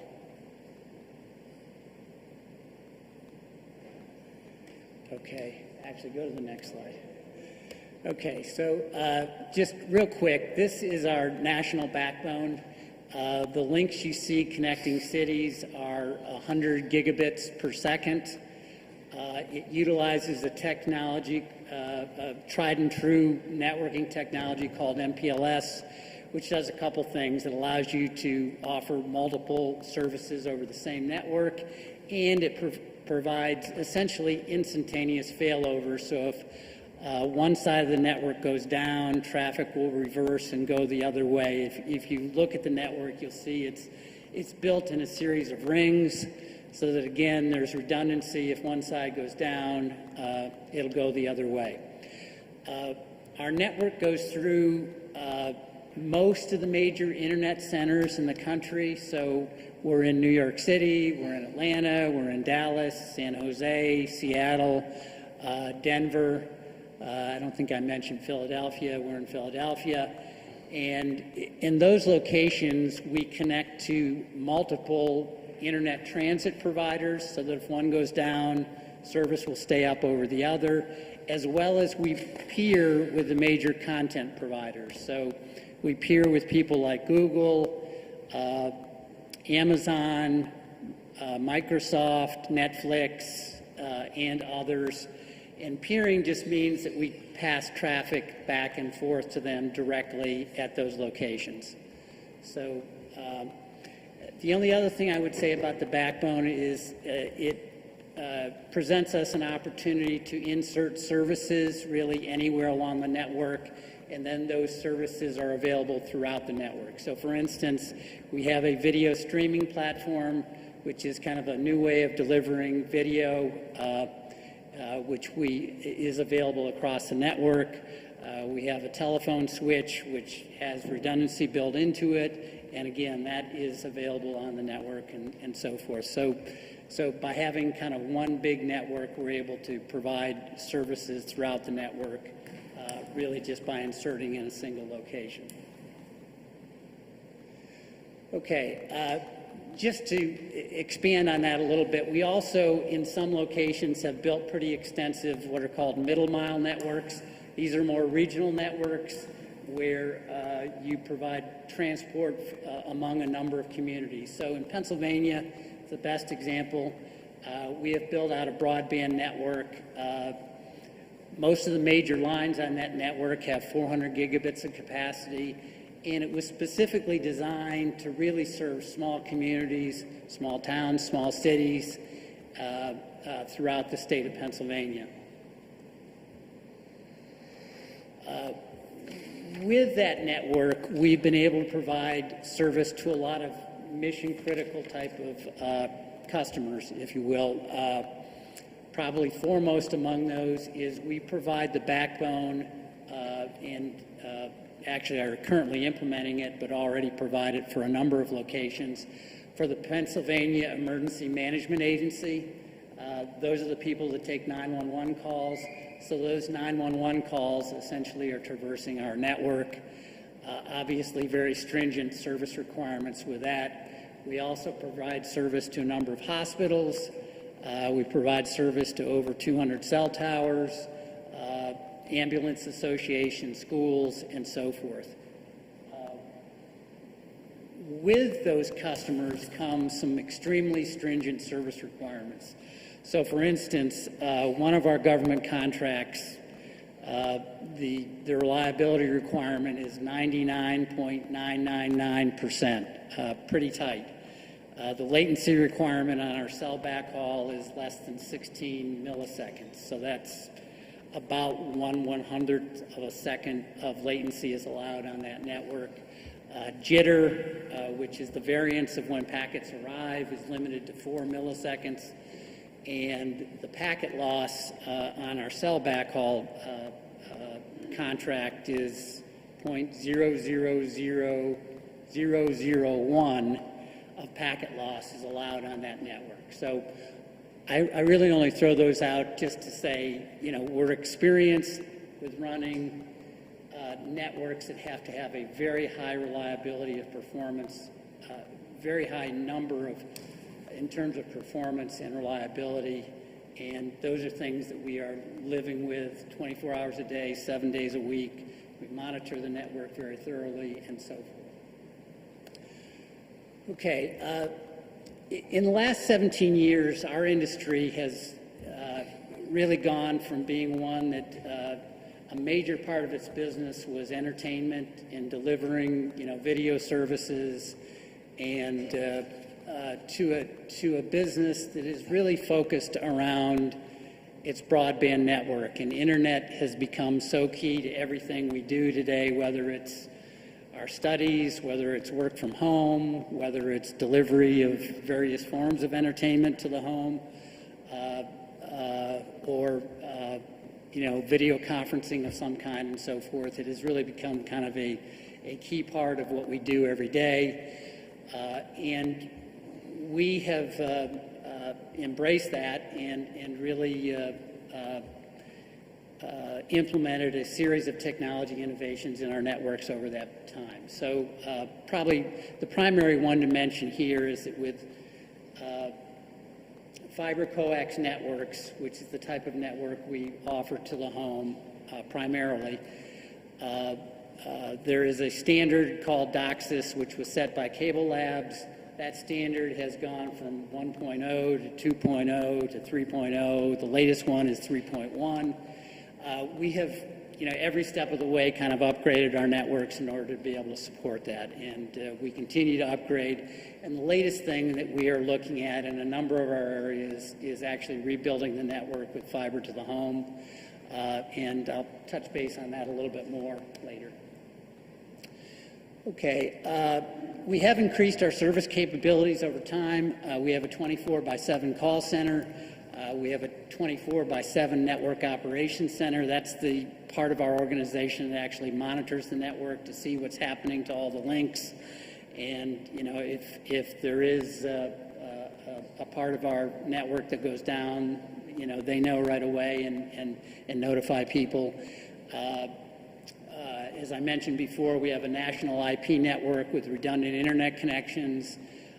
We have a full-featured streaming video and IP voice platform, and we have a full suite of commercial services. So apart from residential services, we about a quarter to a third of our business is actually from commercial customers, and we offer a whole variety of types of services to them. I won't dwell on this slide a lot. It's just really meant to say that from 2000, it's just a series of steps that we've taken from 2010 to now, you know, kind of enhancing our service capabilities from, you know, online payment portals to service escalation coordinators who are follow up with customers who've had a service call or customers who've recently had an install to make sure their services are working okay and that the customer is happy, to things like being able to have our technicians have a smartphone where they can hit a box or a modem or close their service order and so on and so forth. So a series of things that have essentially enhanced our service capabilities. Can we skip to the next one and then okay. Wanted to spend a little bit of time talking about some of the transition issues as we migrated from Mountain Cablevision to Zito. And the first thing I would say is that in any transition, you're changing back office systems, you're making a lot of change in a short period of time, and there are always some bumps in the road. But I do have to fall on my sword and say, in this particular case, there were probably more bumps than we're used to. We've done 20 or 30 acquisitions in the last 17 years, and there were some fairly unique circumstances here which made the bumps a little rougher than they normally are. The first thing I'll mention is that in the week prior to actually closing the transaction, we had a cyber attack, which fortunately we had all of the backups in place and we were able to recover well, and we,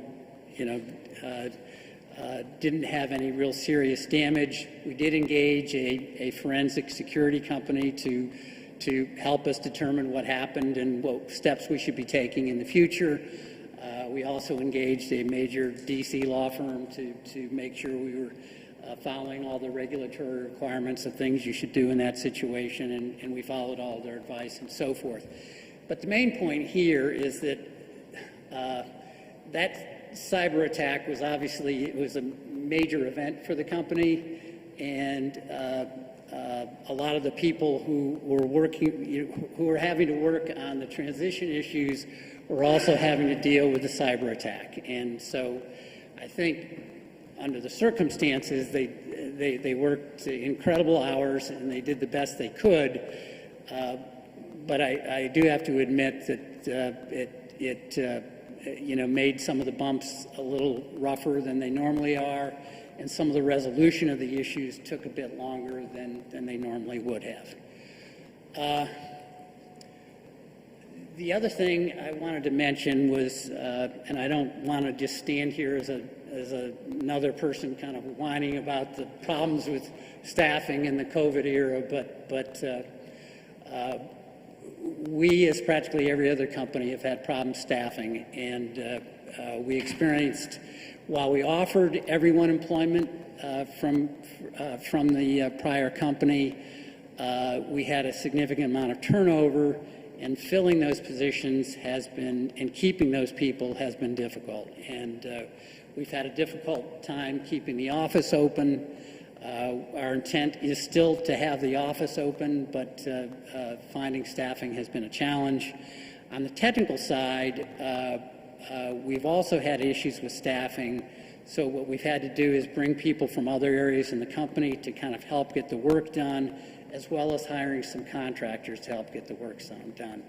Recently, we've made progress with some hiring, but it takes a while for those people to come on and get the training they need, and so on and so forth. So that's kind of where we are with that. The final thing I'd mention, which is not actually different, but I wanted to explain, is there are some video contracts that we do not have. So, for example, about 8 or 10 years ago, Viacom in 1 year raised their rates to cable providers by about 60% in a single year.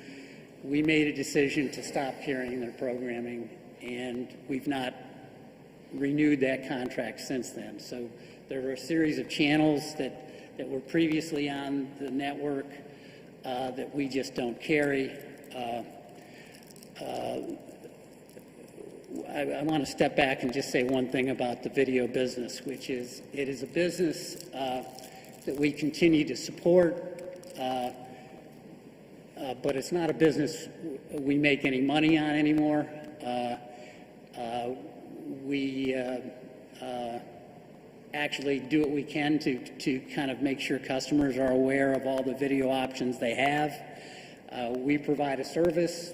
We think it's great if customers continue to buy their video from us, but honestly, it really doesn't matter. I mean, I don't want to say it doesn't matter. We're happy to have customers choose the video options that are best for them. Our main goal is to provide a good broadband network so that customers have a good connection to their home and they can choose whatever video they feel is best for them. Again, we hope it's our video, but we understand that we're competing with people like Google and DirecTV and Dish and lots of other companies that are much bigger than we are and probably buy their programming less expensively than we do.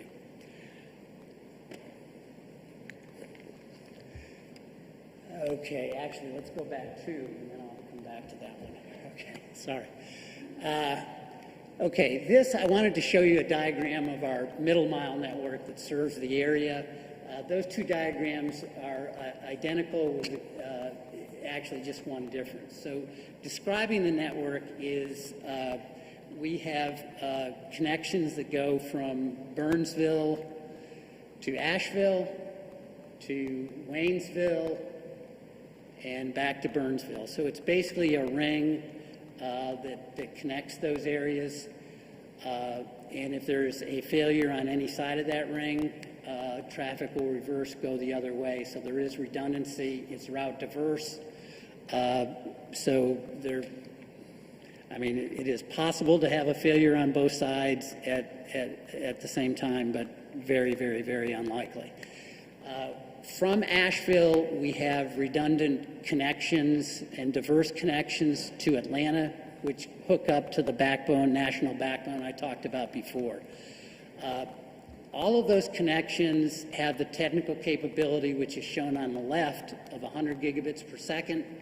On the right is shown what's actually contracted for currently, because that's all the capacity that's needed. But the point I wanted to make is that the ability to kind of upgrade capacity is already there in the network, and it's just a matter of kind of asking for that extra capacity. Go ahead, two. So anyway, just to tie that back, those diverse connections go from Asheville to Atlanta. At Atlanta, it connects to our national backbone, so it has all the capabilities of our national backbone. Okay. To get specifically into Haywood County, this is a picture of where our network is. And it is a fiber coax network. It is a solid design, solid network. The amplifier cascades are not too long. And the equipment is perfectly capable of delivering up to a gigabit of capacity in the downstream direction. Again, it is a solid network. We do have a couple of upgrades that we are planning. The first is to increase the upstream capacity of the network. We're currently able to offer 30 or 40 megabits per second in the upstream. We want to increase the spectrum devoted to the upstream so that we can offer 200 or 300 megabits in the upstream, so that we would then be offering a service which is a gigabit in the downstream and 200 or 300 megabits in the upstream. The second upgrade that we are planning is taking advantage of, and I don't want to get too technical here, but something called remote PHY nodes, which essentially, let me step back just a second. The modem in your house talks to something called a CMTS, and the remote PHY technology allows us to take that CMTS and essentially physically push it out to a node in the neighborhood. So that improves capacity, it improves the signal-to-noise performance, and will be a significant improvement, particularly in the areas that are kind of a long way away from our main hub. So those are the two main upgrades that we have planned in the short term. The final thing I would mention is I talked about fiber to the home before. We are upgrading a number of our networks throughout the country to fiber to the home. We're focused initially on kind of the denser areas first, and then kind of gradually pushing that out to the less dense areas of our network. So that is kind of our thought process there. The cable industry is kind of split on where to go with that. I would say the largest operators, Comcast and Charter/Spectrum, are in the camp that says we're just going to leave the coax in place and upgrade it. Some other operators, ourselves included, are being more aggressive about pushing fiber to the home. So that's something that we'll be looking at here in Haywood County to see if it warrants it. Okay. Talked about the opportunity to potentially work with the county to extend our network so that it better serves some of the sparsest areas of the county. And one of the first things we looked at is there have been information gathered about students reporting that they have inadequate broadband in various areas of the state. And so it's a little hard to see on this, but if you look at the yellow dots on the map, those are some of the areas that were reported as having kind of inadequate broadband. You see some of those are very, very close to our current network. So it's a suggestion that there are some areas that are close to our network that if we expanded, we could add some additional homes. Go ahead. So in going after grants, whether they're state or federal, there are a couple of things that inhibit your ability to kind of go after a grant for a certain area. One is there already a provider there that provides a certain type of certain speed? And this is a map of the current data that's available for the county, which suggests that the substantial majority of the county is served by adequate speeds or adequate speeds as it's currently defined by the government. What I would say about this is the government, the federal government, is in the process of doing a major revision of the way they look at this information and really refining the areas into a much finer grid. This really misses a lot of the detail that is available in the county. It suggests that there are areas that are served that really aren't served. And so as that better data comes out, which should be in the next 3 to 5 months, and as the federal government has allocated $42 billion for better broadband, as the rules come out for that, and as that process unfolds over the next 6 to 9 months, this map is going to change, and there will be areas with that finer grid that actually are available and will show, I think, that there are areas that aren't really adequately served by broadband. Okay, the other thing that inhibits getting grants so that you can better serve areas is that if the government has already prior funded an area, typically that's out of bounds. So this is a map of some of the areas that have had prior funding, either from the RDOF auction or from some of the North Carolina Great Grant processes and so forth. So I guess the major point here is that when we look at the previous slide and this slide together, it suggests there are probably no really large projects to go after in the county. But we do think, if you go to the next slide, that there are a number of kind of smaller pockets that currently have good service, and that would make sense to work with the county to kind of develop an extension plan and a grant plan to kind of go after those areas. This map shows some of those areas that we've identified as places that we could kind of extend our network and we think hit some homes that don't currently have adequate service. If you look at the summary of those the current areas we've identified, and there may well be others that we're continue to work, but currently what's been identified is about 45 route miles of construction, which would pass about 558 additional locations. So our hope is to, work with the county and the broadband committee and develop a plan to kind of go after, some grants to be able to build that out. I probably should have started all this by saying the reason we're talking about grants is that the areas that make sense to build out with private money have, in almost all cases, already been built out. So we're, in order to kind of justify going after the sparsest areas, it really requires a grant to be able to justify it financially. So just quickly in summary, and then I'm happy to answer any questions. The last mile network in Haywood County was pretty solid when we purchased it. We do have some upgrade plans in mind, but it wasn't a situation where we essentially bought a system that was broken and had to fix it. There are some upgrades that just make sense given the state of current technology and given the state of demand for broadband services.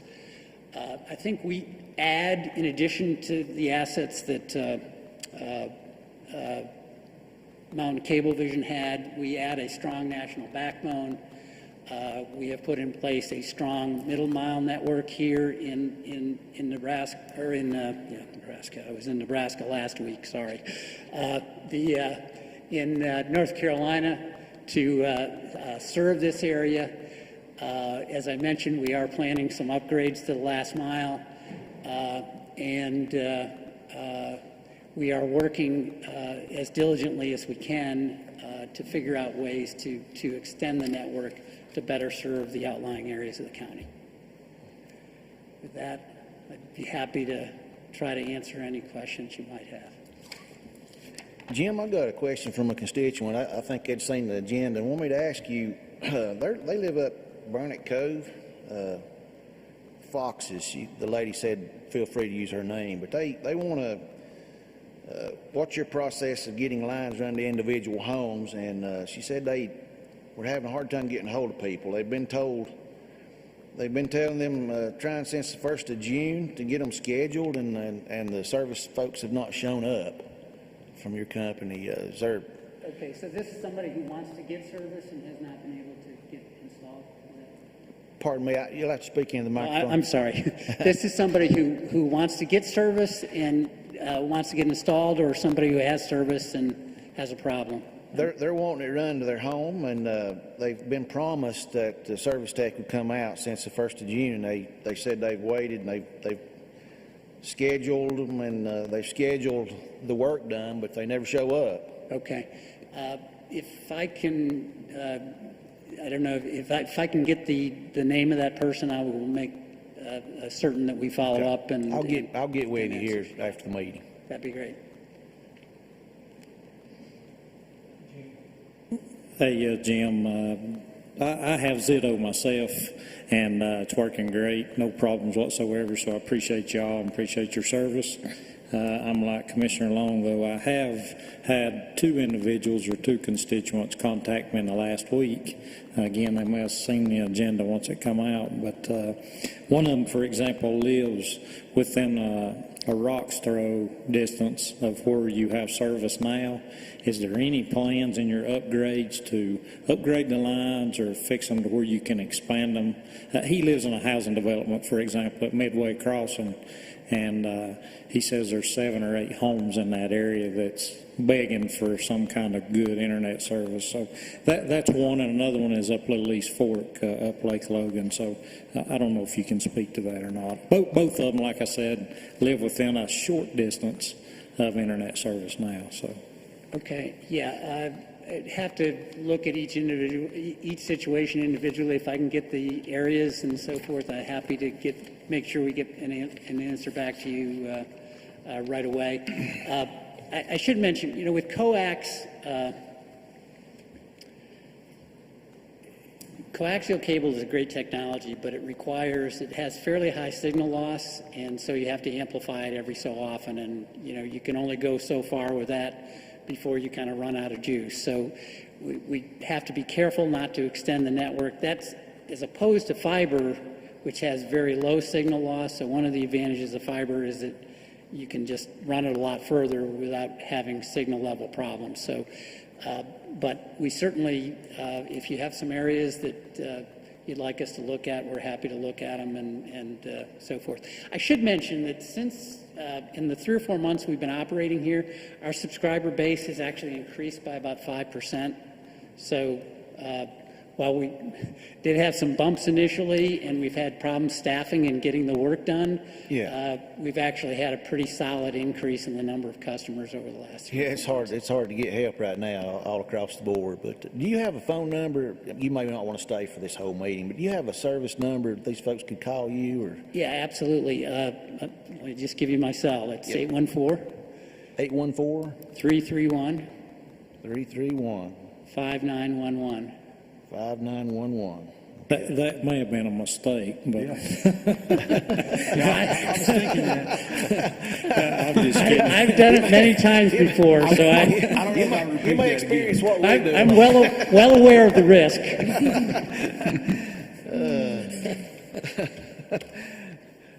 Set you up on that. I'm sorry. Taking care of you. Anybody else have any questions? I don't have any questions, Jim. I appreciate what you're doing. It's a difficult task to provide the internet and to outer lying communities, and of course you. I should add, we are very excited to be here. It's a great area that we're excited by the growth potential, and it's just a great, stable, growing area, and we're happy to be here. Thanks for coming. Thank you. Thank you. Pretty good. You got applause. You don't get that very often. It's good. Okay, next is the update on the Freedoms of Charter project and Charter of Freedom fundraising coordinator Paula Egas. Did she step out for a minute? No, there she is.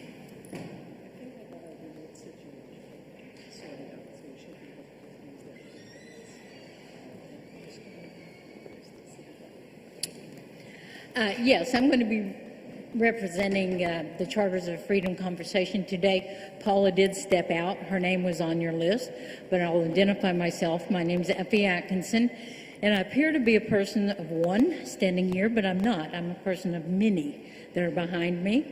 And I want to thank, by protocol, the commissioners, with the Board of Commission, with Brian Moorhead, with the county manager that we've met, and my appreciation to the people in this room that are still here. My leg is numb. I'm sure that yours may be as well, and you guys feel free to stand up if you need to. I need your blood to be up to your brain. So we're going to speak to a few things, and if you'll refer to the slides, hopefully you can see them. Just to give you a reason why you should listen to what I have to say, I've been before you in the past. I am a veteran. I'm a Haywood County native. I was in the Air Force, and my current post-retirement, I've been with the DAR, so with the Daughters of the American Revolution. But what you'll find if you ever get to know me is I volunteer, I volunteer for things that I have a focus, and that is patriotism and being proud of Haywood County, being proud of North Carolina, and being proud of America. So what I have put together based on conversations that we've had with this group, and by the way, as I said, I was a person of one. Those of you in the audience that are here to represent Charters of Freedom, would you go ahead and stand up and let the council commissioners see that we are survivors, And Paula, you can come up if you want to. You may. Feel free to come up and stand behind me and support this. So what this first slide is going to show, it's just going to be a brief period that we're going to ask you to listen to us, is the Charters of Freedom. The company that makes this is called Foundation Forward. So keeping this clear in your mind, Foundation Forward is a company. Charters of Freedom is an outdoor setting.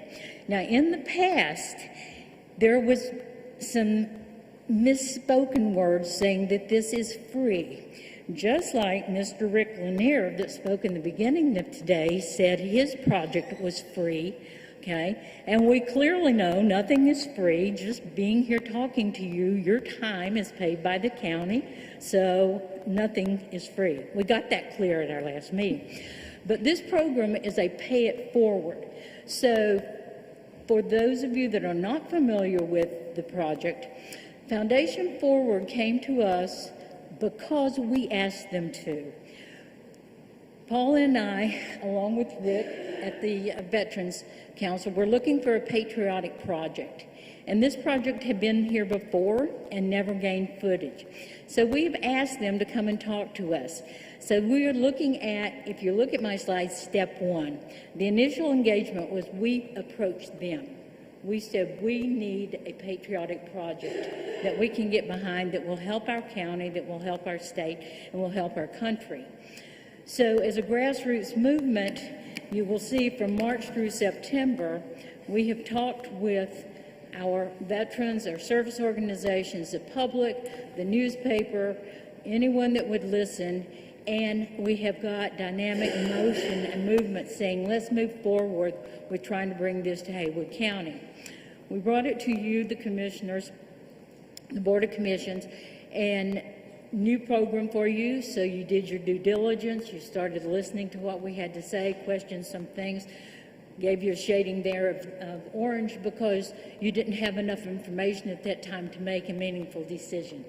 So as time has gone by, we've heard you quoted in the paper that you're in favor of this, you've listened to the feedback and you're in favor, so I moved you on the graph to green there. We are now in step one. Step two is the step that's in action now, and it's not really going anywhere. As you'll see, we've had a letter of intent, and this is not a project until the letter of intent is signed and accepted by Foundation Freedom as a project. So this is where we are. I know that you've gone back and forth with the letter of intent. It was signed and sent to you August the 3rd. And there's been a revision just recently, and I call that revision number 2. So right now, we're at that go, no-go stage of you making decisions on where this project goes next, if it goes anywhere next. So it's either going to be that go, no-go, and we say, good try, it's not going to go anywhere in Haywood County as county, or we say, we've got momentum and we go. What we've had going all along is volunteers on board to be on the steering committee. So the steering committee is there, ready to have meetings, ready to go, ready to move this forward. We cannot go on to donations until it's a project. So any contributions are on a hold. And then community support, groundbreaking, awareness, dedication, build, all has to come later as we get the foundation from this board solidified as to the project and the statement. Okay. The rest of this packet, and I'm sensitive to your time, are pictures. And these pictures can certainly be distributed to you. I'll quickly go through them. This is the picture of the site that is proposed, not the sacred ground of grass in front of the historic courthouse that we had initially thought would be the right answer, but this is outside the Justice Center, the proposed site. An aerial view of that proposed site. Just sharing with you what the cores of this structures that are intended to last 300 years would be, and to give you some working pictures so you can communicate with others about it. Where we seem to be coming into the greatest discussion is not this concrete section that you're seeing here, but the casing that's going to go around it. The original design from Foundation Forward was brick. So without it being brick, to make it more homogeneous with the Justice Center, the matching the facades has come up as discussion within your group. And I think in our last letters of intent that had been addressed, and probably Paula can speak more to the timeline on that should you choose to ask her questions about it. But this is a picture of the works in progress, taking you on to What this is, again, just as a reminder, this I was going to have on these cement or these concrete slabs, it's going to be life-size replicas of our Foundation of Freedom, our Charters of Freedom, the Declaration of Independence, the Constitution. Broke my heart that we had Constitution Day and didn't have a Constitution pedestal out there or pillar there to be having that ceremony around. The Bill of Rights, and we are having the proposal for Haywood County that we will always also have a fifth, which will be a civil rights. So a bronze life-size replica of those documents would be on top of those cement pillars that you're seeing in this screen. Also to be included was a time capsule. This picture just shows you a couple of versions of the design that could be for your further discussion as you get to that part. And I mentioned the fact that it is not free.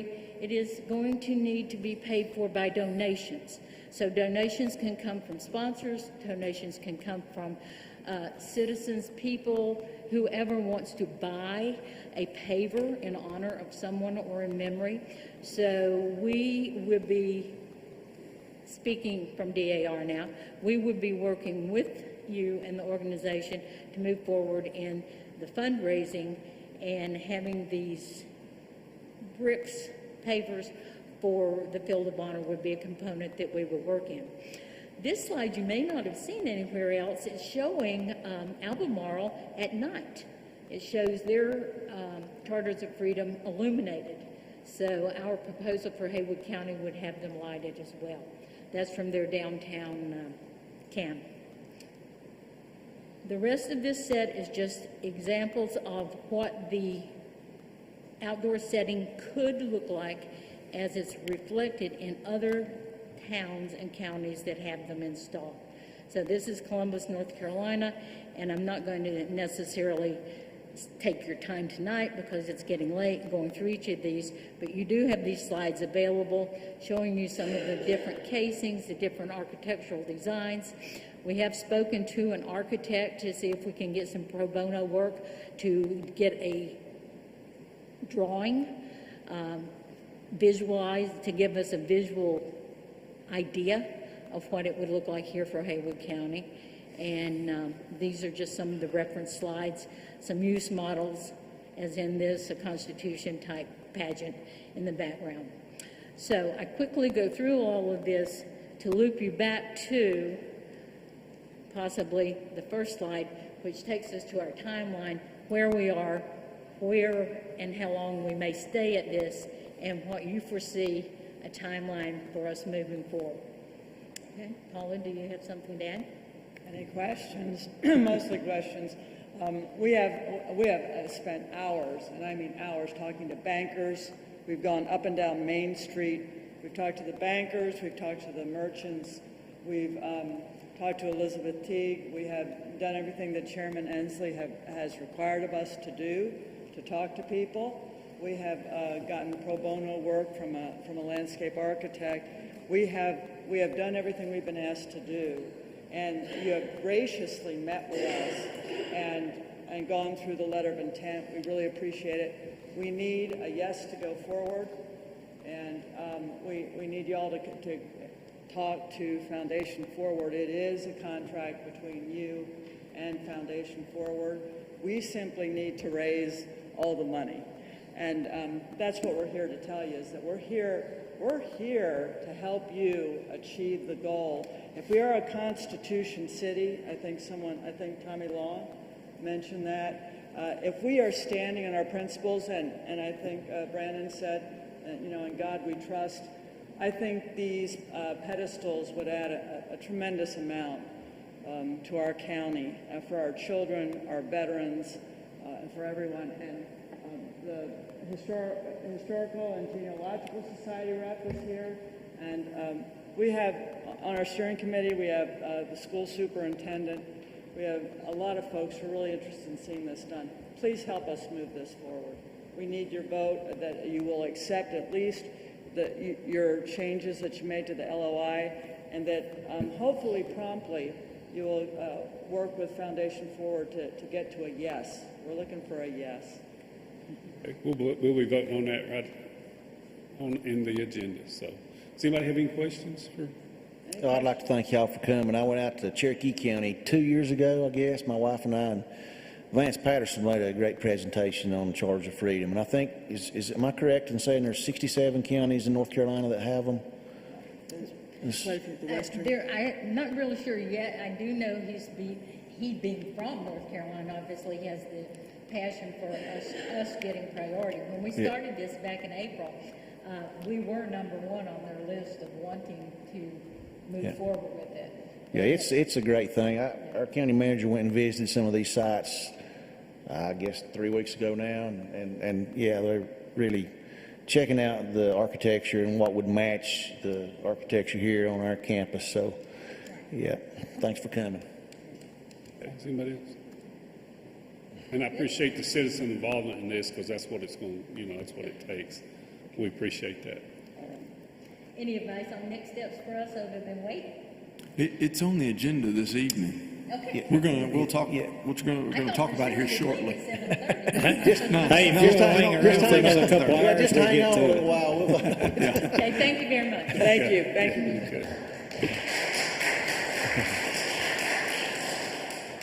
Okay, our next item under is Haywood County Tourism Development Authority Fiscal Year 2021-2022 report, and we have our TDA Director, Executive Director Lynn Collins. Hi, Lynn. How are you? I'm good. How are you? Good. I will be brief. So, in the 21-22 budget year, we collected just shy of $3 million. Best year we've ever had. Any questions? I will go through it and hit some highlights for you. The first slide you have, and I hope they're in the right order, is the 3% report. As you know, the occupancy tax is divided. Do you all have it on your screens? Not yet. Got it on our. Oh, no, I thought it was going to be in their packet. We got it in our packet. Yeah. It's in the packet. We have it in our packet. We've got it in our packet. Okay, anyway, I'm sorry. I apologize for that. So on the 3% side, we collected $1.88 million, which once again was just shy of that $2 million mark. In the 1% report, all of the zip codes were up considerably over previous years. As you know from my report, last year Lake Junaluska really got hit the hardest through the pandemic because they lost all of their groups during that time frame. So they came back great. They changed their business model and did a wonderful job doing that and secured new business. So all of the 1% were up as well. I did put in the packet the gross sales because in addition to the occupancy tax, I do think it's important to look at the gross room night sales just to see how much actual revenue does come in to the county from the overnight stays, in addition to how much of the tax is collected. You have a historical sheet in here that shows you the occupancy tax since the beginning of time. I usually bring you this once a year so you can see how it has progressed over the years. You will see highlighted in yellow on the bottom column, that's when we first started going through COVID, and then you will see how quickly the collections have grown over the years. And as I said, we just missed that $3 million mark this year. Interestingly enough, since we're looking at this, next year the TDA in Haywood County will be 40 years old. So we, Haywood County, along with Buncombe and Mecklenburg, were the first 3 counties in the state to get the occupancy tax. I think that in and of itself is an interesting fact because here's little Haywood County who went with Buncombe and Mecklenburg to get this started. I included in here the Smith Travel Report, which shows the hotel motel occupancy. That is trending back up, and you can tell from looking at the graphs and chart on that once event season starts, that those numbers start going up dramatically for the hotel motels. We are an event-driven destination for a good part of that, and that's where the hotel and motel segment gets a lot of their business. Our Airbnbs continue to grow. We continue to have additional accounts, and our rates and occupancy hold steady on that as well. The next sheet that you have is the occupancy tax by category. We always track this by the different types of categories. The most interesting thing on this sheet, you can see by far that the vacation rentals have the largest percentage of the occupancy, but the most interesting thing on here is the fact that in the month of January of this year, we set a record for vacation rentals. It's the highest number it's ever been since we started recording it, and I just think that's interesting because it happened in January. I wouldn't have expected that. I would have thought it would have been maybe July or October or something, but so far it has been January, so I think that might be why we had such a good ski season. I put in here each of the zip codes and how much funding was awarded in each of the zip code areas and the projects that were awarded funding. I also included what was awarded through the 3% grant program and also the one-time project fund grants. So in the 21-22 budget year, there was a total amount awarded of $1,018,170 in grants through the TDA budget.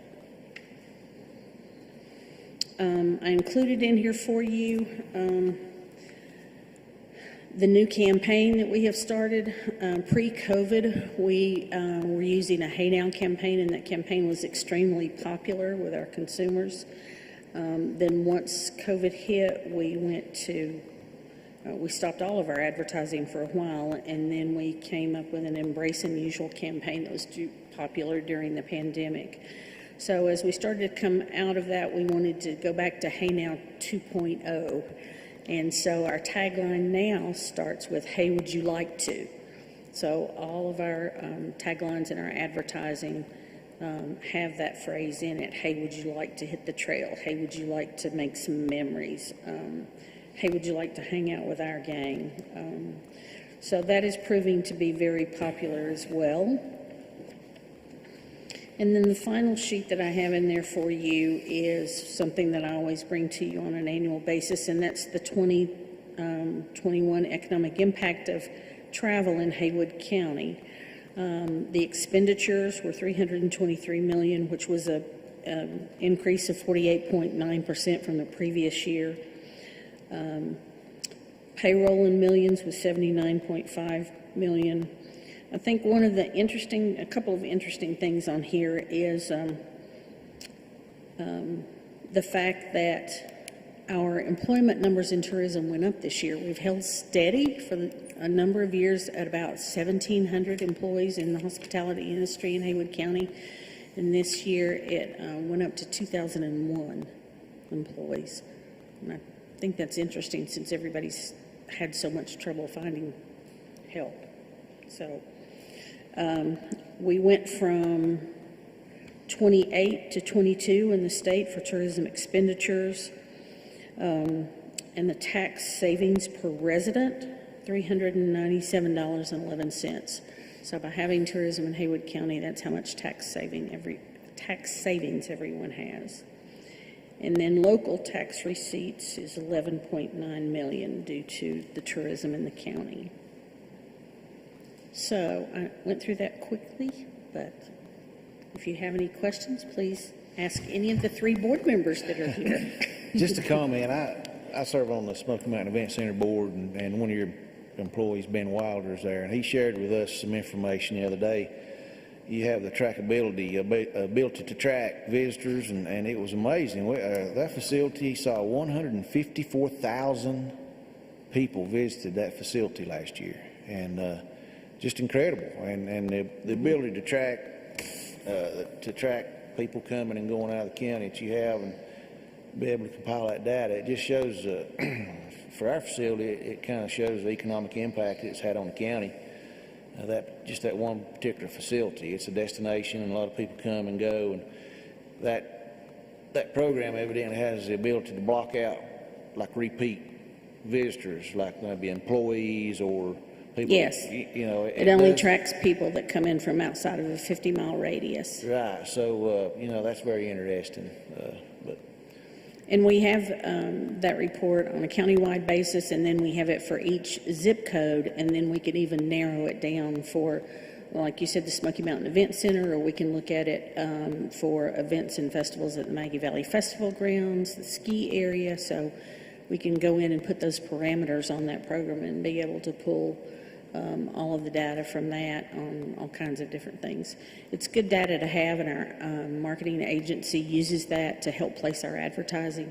It's also kind of scary. Yeah. And it tells you, I mean, it will tell you where else these people went. And everybody goes to Walmart. But it tells you how long they stayed here in the area. It tells you, like I said, where they went before they got here and where they went after they went to an event or something like that. We can see what places they stayed at. We can see where they ate. I mean, it's a lot of data. You can just keep diving down. Lynn, thank you for this information. Good report, by the way. Some good news here. Look back from 1984 to see that trend that just keeps growing. That's pretty awesome. And I think I pointed this out last time, but the tax savings per resident's almost $400. Yep. That's pretty big there. It's something I learned once I became a commissioner. And I guess when you're riding behind those folks that's out here looking at our leaves and are maybe driving a little bit slower than what we'd like for them to be driving, just remember it's saving you about $400. So thank you for the report. Thank you. You know what's amazing about January is we had a big snow in January. Yep. And and you know, we had such a warm holiday season in December, so all the folks that were here that didn't get to ski because there was no snow apparently came back in January. But thank you. Thanks, you, Lynn. We appreciate what you do. Thanks for waiting us out. Okay, number 4 is the announcement of the Dogwood Health Trust grant award of $1,112,500 for affordable housing.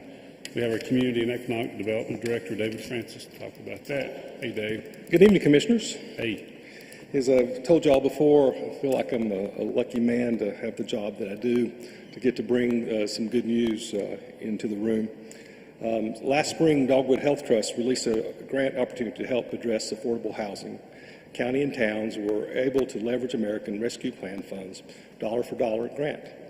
Dogwood is a nonprofit set up from the sale proceeds of Mission Hospital that serves 18 counties in the West and the Kuala boundary to fund projects to help health and well-being of the region. Last year, Dogwood granted $500,000 to help the victims of Fred flood, and those repairs are being made by the Baptist Mission. All Dogwood was instrumental in helping establish the Southwestern Commission Home Consortium program that you heard and approved the funding from last meeting as well, too. The Dogwood Commission also conducted a housing study for all 18 western counties. And what the study showed was released last year that we have, in Haywood County, we have a deficit of about 1,440 rental units. Housing ownership, we have a deficit between 300 to 925, depending on income brackets as you move up there. So Dogwood has been instrumental in providing resources and studies to help guide us as we move through this process. And so we convened a meeting back in April that had housing providers, had Pathway, Haywood Pathway Center, Mountain Projects, Habitat for Humanity, and Waynesville Housing Authority. The county and all the towns were represented, and we also had funders there. Dogwood Health Trust was there, the folks from the North Carolina Office of Recovery and Resiliency, and the Home Consortium from Southwest Commission was there as well, too. It was the first time that we'd had, in my tenure here, a summit where we had all the people in the room discuss our affordable housing needs that we needed in the county. And from that came ideas how we pursued this grant for the county to be able to use American Rescue Plan funds for the grant. And so our providers here tonight are Mountain Projects and the Haywood Pathway Center to talk about their grant opportunities that were funded, and I'll come back and talk to you a little bit about that. So, Mandy? Mandy, who wants to go first? Who wants to go first?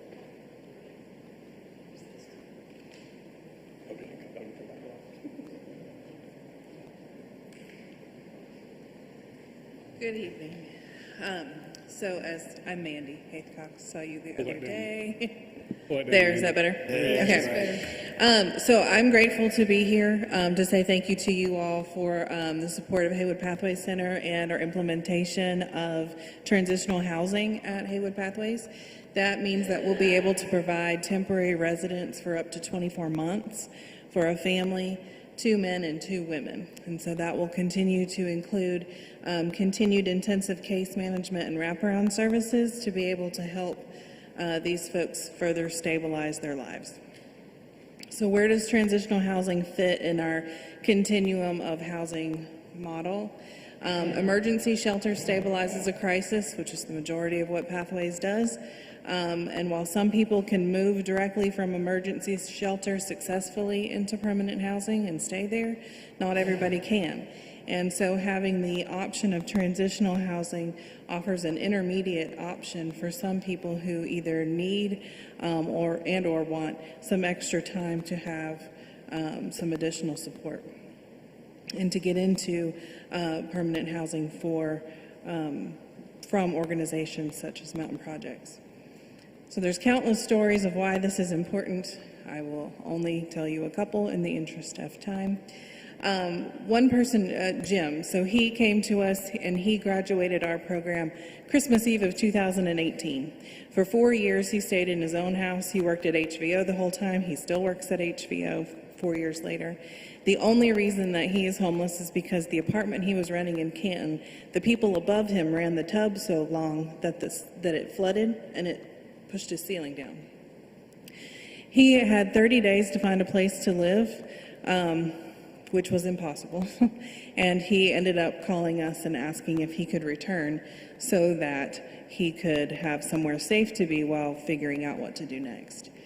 Now, Jim is somebody who doesn't have any substance use issues or anything like that. He's just had bad luck through no fault of his own. And he would strongly benefit from having the option of a transitional housing program where he can stay somewhere safely while trying to figure out what the next step is while he searches for something and a place to live that is a good place to be and not just a place to be. Back in 2019, between 2019 and 2021, we had 4 families move out of our family emergency housing into transitional. At the time, that was the EACH program, which is no longer in existence. But the good news from that is that after staying with us between 8 to 10 months and getting stable, they were able to move into transitional housing, stay there for 1 to 2 years, work on their savings, work on their educational goals, work on their mental health and recovery issues. And one of them, at least, is pursuing home ownership. When she came to Pathways directly out of jail, she would have never thought was a possibility. So there are definite benefits to being able to help people become more stable. Probably one of my favorite stories is when I worked in Raleigh. There was a mom who was a Sudanese refugee. She'd been living in her van with her 4 kids. We took her into emergency shelter. She stayed for 4 months. We moved her into transitional. She stayed for a year. She moved into our permanent supportive housing program, gained a year's worth of rental experience, and then was referred to Habitat and built and owns her own home now. And so her kids have a very different future from where it started. And I feel like we have that same opportunity here. What the stories we're trying to prevent from happening. Also an example from when I was in Durham. There was a 26-year-old mom named Satina. She had 3 kids, 6, 3, and 1, little girls. There were 9 family rooms for all of the homeless families in Durham. This was probably 12 years ago. She came in and she was so excited because she'd finally got her name had come up on the wait list. So they were excited to be in a place where they knew they had food and clothes and it was warm and all these things. The second half of that, though, she was real excited because she had just moved her girls into the same room that she lived in when she was there with her mom, and that was for her comfortable because it was coming home. And so what we're trying to prevent in this is if we can help people move into a place of greater stability and really address those issues, that we're giving our next generation a better chance to not have that be what is aspired to. So what we're doing is meeting people where they are and providing that ongoing person-centered support. It can help people to more fully address their struggles. And this housing option can move people from simply surviving to thriving. And it not only changes their lives, but our community as a whole. So I thank you again for giving us this opportunity and for standing with us and helping us continue to help our neighbors move forward. Yeah, Mandy, if it wasn't for you guys, there would be a lot of people out there with backpacks walking around. And if people saw how the county was without pathways, I think they would be shocked. So we appreciate you all have helped hundreds of people get into housing, literally hundreds of people. So appreciate your work. Hey, Patsy. Well, good evening. Please accept my heartfelt appreciation for your support and all the efforts that David mentioned and the different grants. After 20 plus years of talking about affordable housing, I feel like we've kind of won the lottery with all the resources that's coming into the county. So it's a real blessing, and I just want you to know how grateful I am. As you know, a few years ago, we started Smoky Mountain Housing Partnership, and the dream at that point was to preserve the American dream of homeownership. We have 144 people enrolled in the homeownership program here in the county. This year, we have been able to put 5 houses out at Bethel Village, thanks to your previous support. We're getting ready to do a CO on 3. But one of the greatest products that we have is USDA mortgages, and those are no money down, low interest, 33-year fixed rate, and it really gives the people an opportunity. Finding affordable property that USDA will approve has been a challenge. We were blessed to have some property given to us by a private philanthropist here in the county, and that's called Bethel Village, and that's where we have the homes under construction. We have not been able to use USDA mortgage products because of the road system there. And USDA has the belief, and so do I, that you can't encumber a new mortgage holder, a lower wage earner. And when I say lower wage, that can be up to $50,000 for a family of 4, so it's not that low, to a long-term road maintenance agreement. And so we have not been able to use that mortgage product, USDA mortgage product, at Bethel Village because of the roads. Recently this summer, a few weeks ago, I had the opportunity to take the USDA State Director and the Acton Area Director to Bethel Village. And as soon as this road is paved and have the obligation in writing, we can now use those USDA mortgages at Bethel Village, which will open up the 39 lots that we currently own. And I talked to the gentleman now who has the note on the property, and he's willing to throw in some lots that he has. So that will open up home ownership options for so many people in our community just by having that road paved. And so that's why I'm so grateful for that. Also, the revolving loan fund, I mean, we are really hampered in production by cash flow. And as a nonprofit, you have to have a lot of cash flow, you have to have a lot of money in the bank to pay the bills. And so 3 is about as far as we can go with your generous resources before and what we can come up with. But this is really going to enable us to wrap up production and do more and more units out there. And so we're excited about this potential, and I'm grateful again for your support. So thank you. And Patsy, so the $200,000 that we had donated, was that part of the houses that you built? Yeah, that's part of the 3 right now. And so you were able to build those houses, sell them, and that money's just rolling over and over. Well, yeah, without your support, we could not carry the debt on that because we have to pay for those as they go. And so when we need to pay a payment, we have your $200,000. Of course, three houses is more than $200,000, but Mountain Projects and Smoky Mountain Housing Partnership also has some resources that we put in it. But yes, you really helped us to be able to at least do 3 more. We're going to do 5 out there this year. And 5 in Jackson, so that's a total of 10. Not what we want, but this road system is going to be a deal changer for us and for the 140 families that we have in the pipeline. Nancy, how does the increase in general mortgage rates impact those USDA loans? They haven't yet. That's awesome. Yeah. That's a great product. I'm familiar with how that product works, and it's a great. I think the mortgage product. last rate that I saw was 3.45 or something like that. So still And keeps that's them a very fix. affordable. Yeah. Of course, we get updates, and, October is the beginning of a federal fiscal year, so it may change them, Could but so change far them. it's been very, very stable. Good. Mandy, I would like to say that I appreciate you spotlighting the fact that everyone that's homeless is not necessarily related to some sort of substance abuse, that it really just can be unfortunate events that happen, and that there are great success stories that come out of Pathways, and it's taken baby steps. I think if we all had an answer, we would exercise that answer, but it's getting it done one at a time. So thanks for what you do there. And then also on the roads that this will help is USDA won't loan unless it borders a government road, if you might say a public road. And so by getting the money, you're able to redo these roads in that. The town of Maggie's going to take them over, which makes them public roads. So now you can use the USDA funds. So That's correct. Yeah, I'm sorry if I didn't explain that well, but yeah. No, so that's okay. But, that's I just exactly wanted to what that reiterate that, and these funds are doing that. As soon as this grant is awarded and somebody will put that in writing that Maggie will take over the road system, we're in business. Yep, that's right.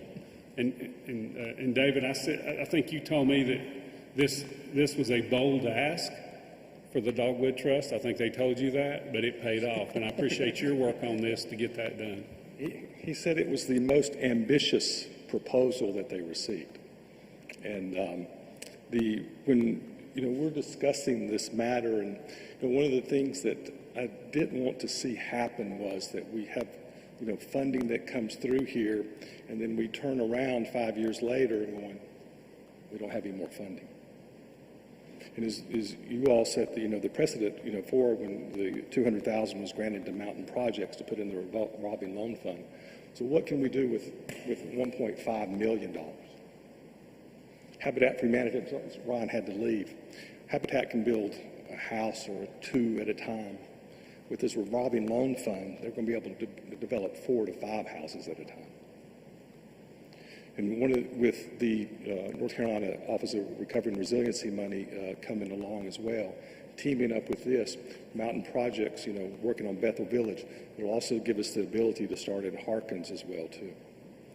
And the other projects we can work with the Waynesville Housing Authority and to develop more rental,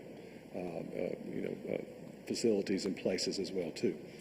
So the part of the Dogwood, when we wrote the grant, and did an interview and had lots of questions come back, and then they said, this is a model. What you all are thinking about is a model for us because there's Asheville does a little bit of this, but it's not done in rural communities. And this is a good place to start. You got the backing of the board. You've got great service providers in the county. It's a great place to start this. So we're going to establish the revolving loan fund, to support affordable housing projects. We will only lend to Mountain Projects, Habitat for Humanity, other if a local government that needs something, other 501c3 faith-based organizations. We're not going to be doing any individual or retail lending. We're only going to be doing organizations that can support this. The loan administration will be provided by a third party. We will not be creating the documents. We will not filing the deeds of trust. We're going to be hiring that part of the process out. So I'm excited about this. I owe you all a big thank you, Bryant, for the assistance in getting this accomplished for our community, because you don't get these things done without support. And I really thank you all a lot for the belief in this. And I want to thank Dogwood, Andrew Young, Sarah Grimes for their relief, and I want to thank these folks here, one for sticking around so late this evening, but the job that they do and, the sweat equity that they put into their organizations. I come to work, many mornings, and Patsy, 2 hours before I get here at 8 o'clock, has already emailed me about something. So, just that dedication that the folks in our community show towards accomplishing this, massive project that we got ahead of us over the next 5 years, and we're going to have some great results. And I'm really excited, because we've never had this opportunity before. So I'm pretty pumped up about this. Got to hear a little bit about broadband this evening. In this, we have been making some giant steps towards our new economic development goals, but our affordable housing is a crisis, and we've got to address that. June was the average sales price was $380,000. Somebody would have to be making $95,000 a year, to be able to even the first step into that. So we're making some progress. Got 2 updates for you. One, let me tell you about the success of the old hospital. So it started leasing this year, already full. 90% seniors, 3 veterans, 1 family, and a couple of single moms are already there living. So that's been a great success story. We started working on that back in 2014, 15 to 22, brought it forward. On the Jonathan Creek property sale, that is moving along fine. Town of Maggie set the public hearing for that. There's no hiccups there. Everything's moving along fine with that project, and we still anticipate closing in November. So, any other questions? I don't have any questions. David, thank you for your work, and Patsy and Mandy as well. Appreciate it.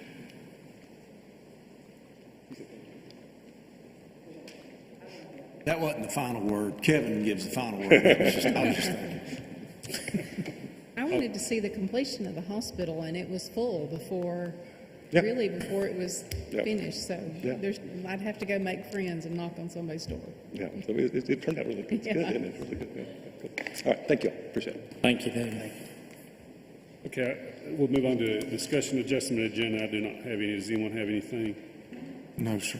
Okay, I'll move on to consent agenda. Does anyone have any questions on the consent agenda? No, sir. I move we approve the consent agenda. I'll second. All those in favor say aye. Aye. Anyone opposed? Okay, we'll move on to the regular agenda. Request approval of a letter of intent for local fundraisers to move forward with the design and permitting process for Foundation Forward Charters of Freedom installation at 285 North Main Street.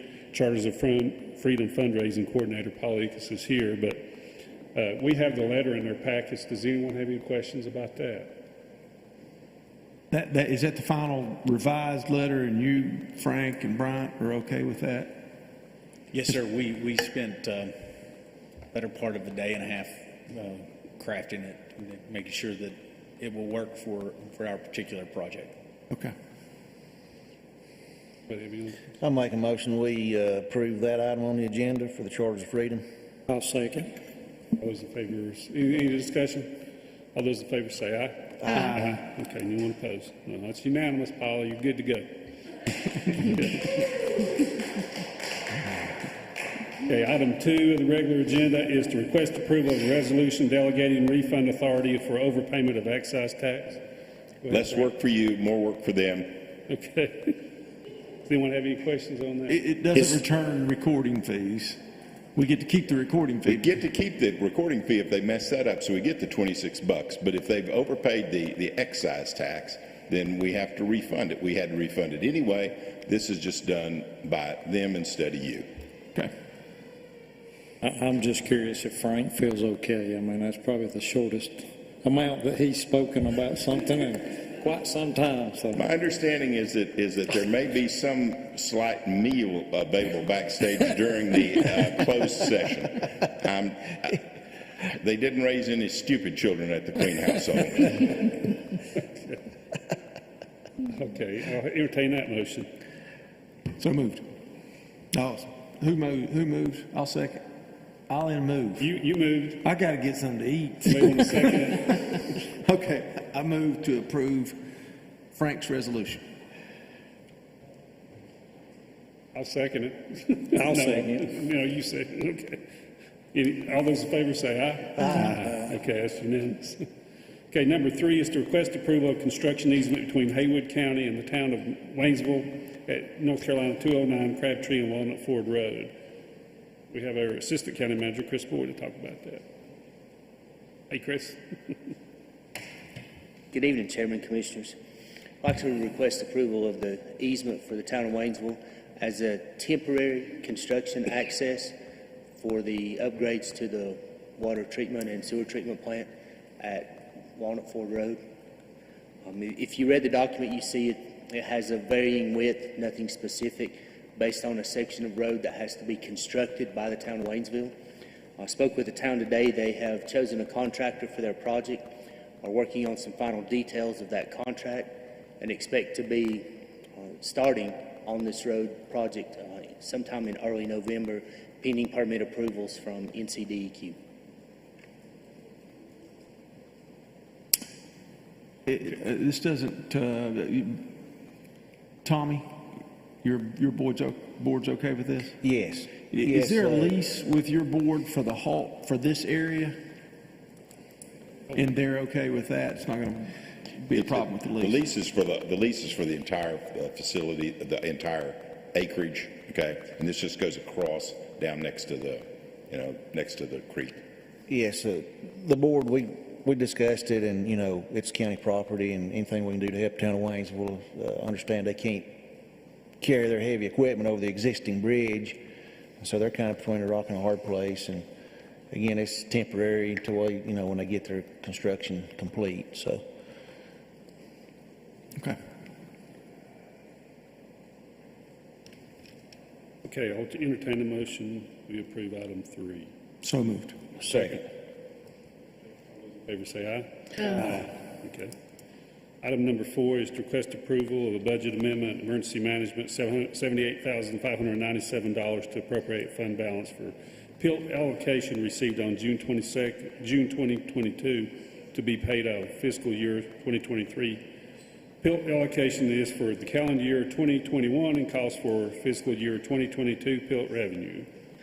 Hey, That's Christian. a lot. Yes, this is a budget amendment to take the funds from fund balance and allocate those to the fire departments. Just a real brief overview of how that process works. We receive the PILT funds. We allocate 20% to the responses on federal land, that is the fire departments and the rescue squad. We request the number of calls from the fire departments. They submit the number of calls. We verify those with Shanda Morgan through the dispatch logs, and then once we have final numbers, we pay out those calls to the fire departments. Go ahead, Brian. Just want to confirm it is dispatch calls, not just calls that may be self-dispatch, but actually dispatch from the 911 center. Yes, that's through the verification through Shanda. Do I have any questions? I will say that our United States Congressman plays a big role in getting that money. They have to speak for it. And surprisingly, I was in a meeting, I think Mr. Rogers was there, and there was several candidates running to represent us, and there was only one there that knew what PILT money was. And so if you get an audience with any congressional folks, make sure that they're going to speak up for us and put our name in the hat in Washington to get that money. That's true. That's something that we started several years ago, and I think it's been a great thing to do, because it does give back to these fire departments that have extra expense for answering these calls up on the parkway and doing the extra work. I mean, they've got extra gear they have to buy to go in and find lost individuals and get them out of those areas safe. So I think it's a good program that we have. And Commissioner Long is right. I mean, we need to get the word out what PILT is. A lot of folks, a lot of folks that you think would know didn't even know about it. So, well, just for clarification, it's kind of unique to our area. We have Pisgah National Forest, Great Smoky Mountains National Park, and a lot of counties they don't have federal lands, and so if we don't, that's payment in lieu of taxes. So PILT money. Especially our western counties like Swain, Graham, some of those counties, Swain's 80% national forest land. So if they don't get this, they're at a very huge disadvantage. That's the way the federal government has a way of helping out counties that have a lot of federal land. So just for clarification. I mean, we've already spent all evening. I mean, what's another 2 or 3 minutes going to do, Frank? I mean, Yeah, I'll entertain a motion to approve item 4. So moved. Second. Any other discussion? All those in favor say aye. Aye. Okay, that's unanimous. Okay. Okay, we have no appointments tonight, and then we have a closed session on personnel. And I'll accept the motion. We go into closed session for So personnel moved. matters. I got to read this. Per North Carolina General Statute 143-318.11A6. So moved. Second. Okay, all those in favor say aye. Aye. Okay, we'll be in closed session. We enter the chambers in the back. Yes.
Okay.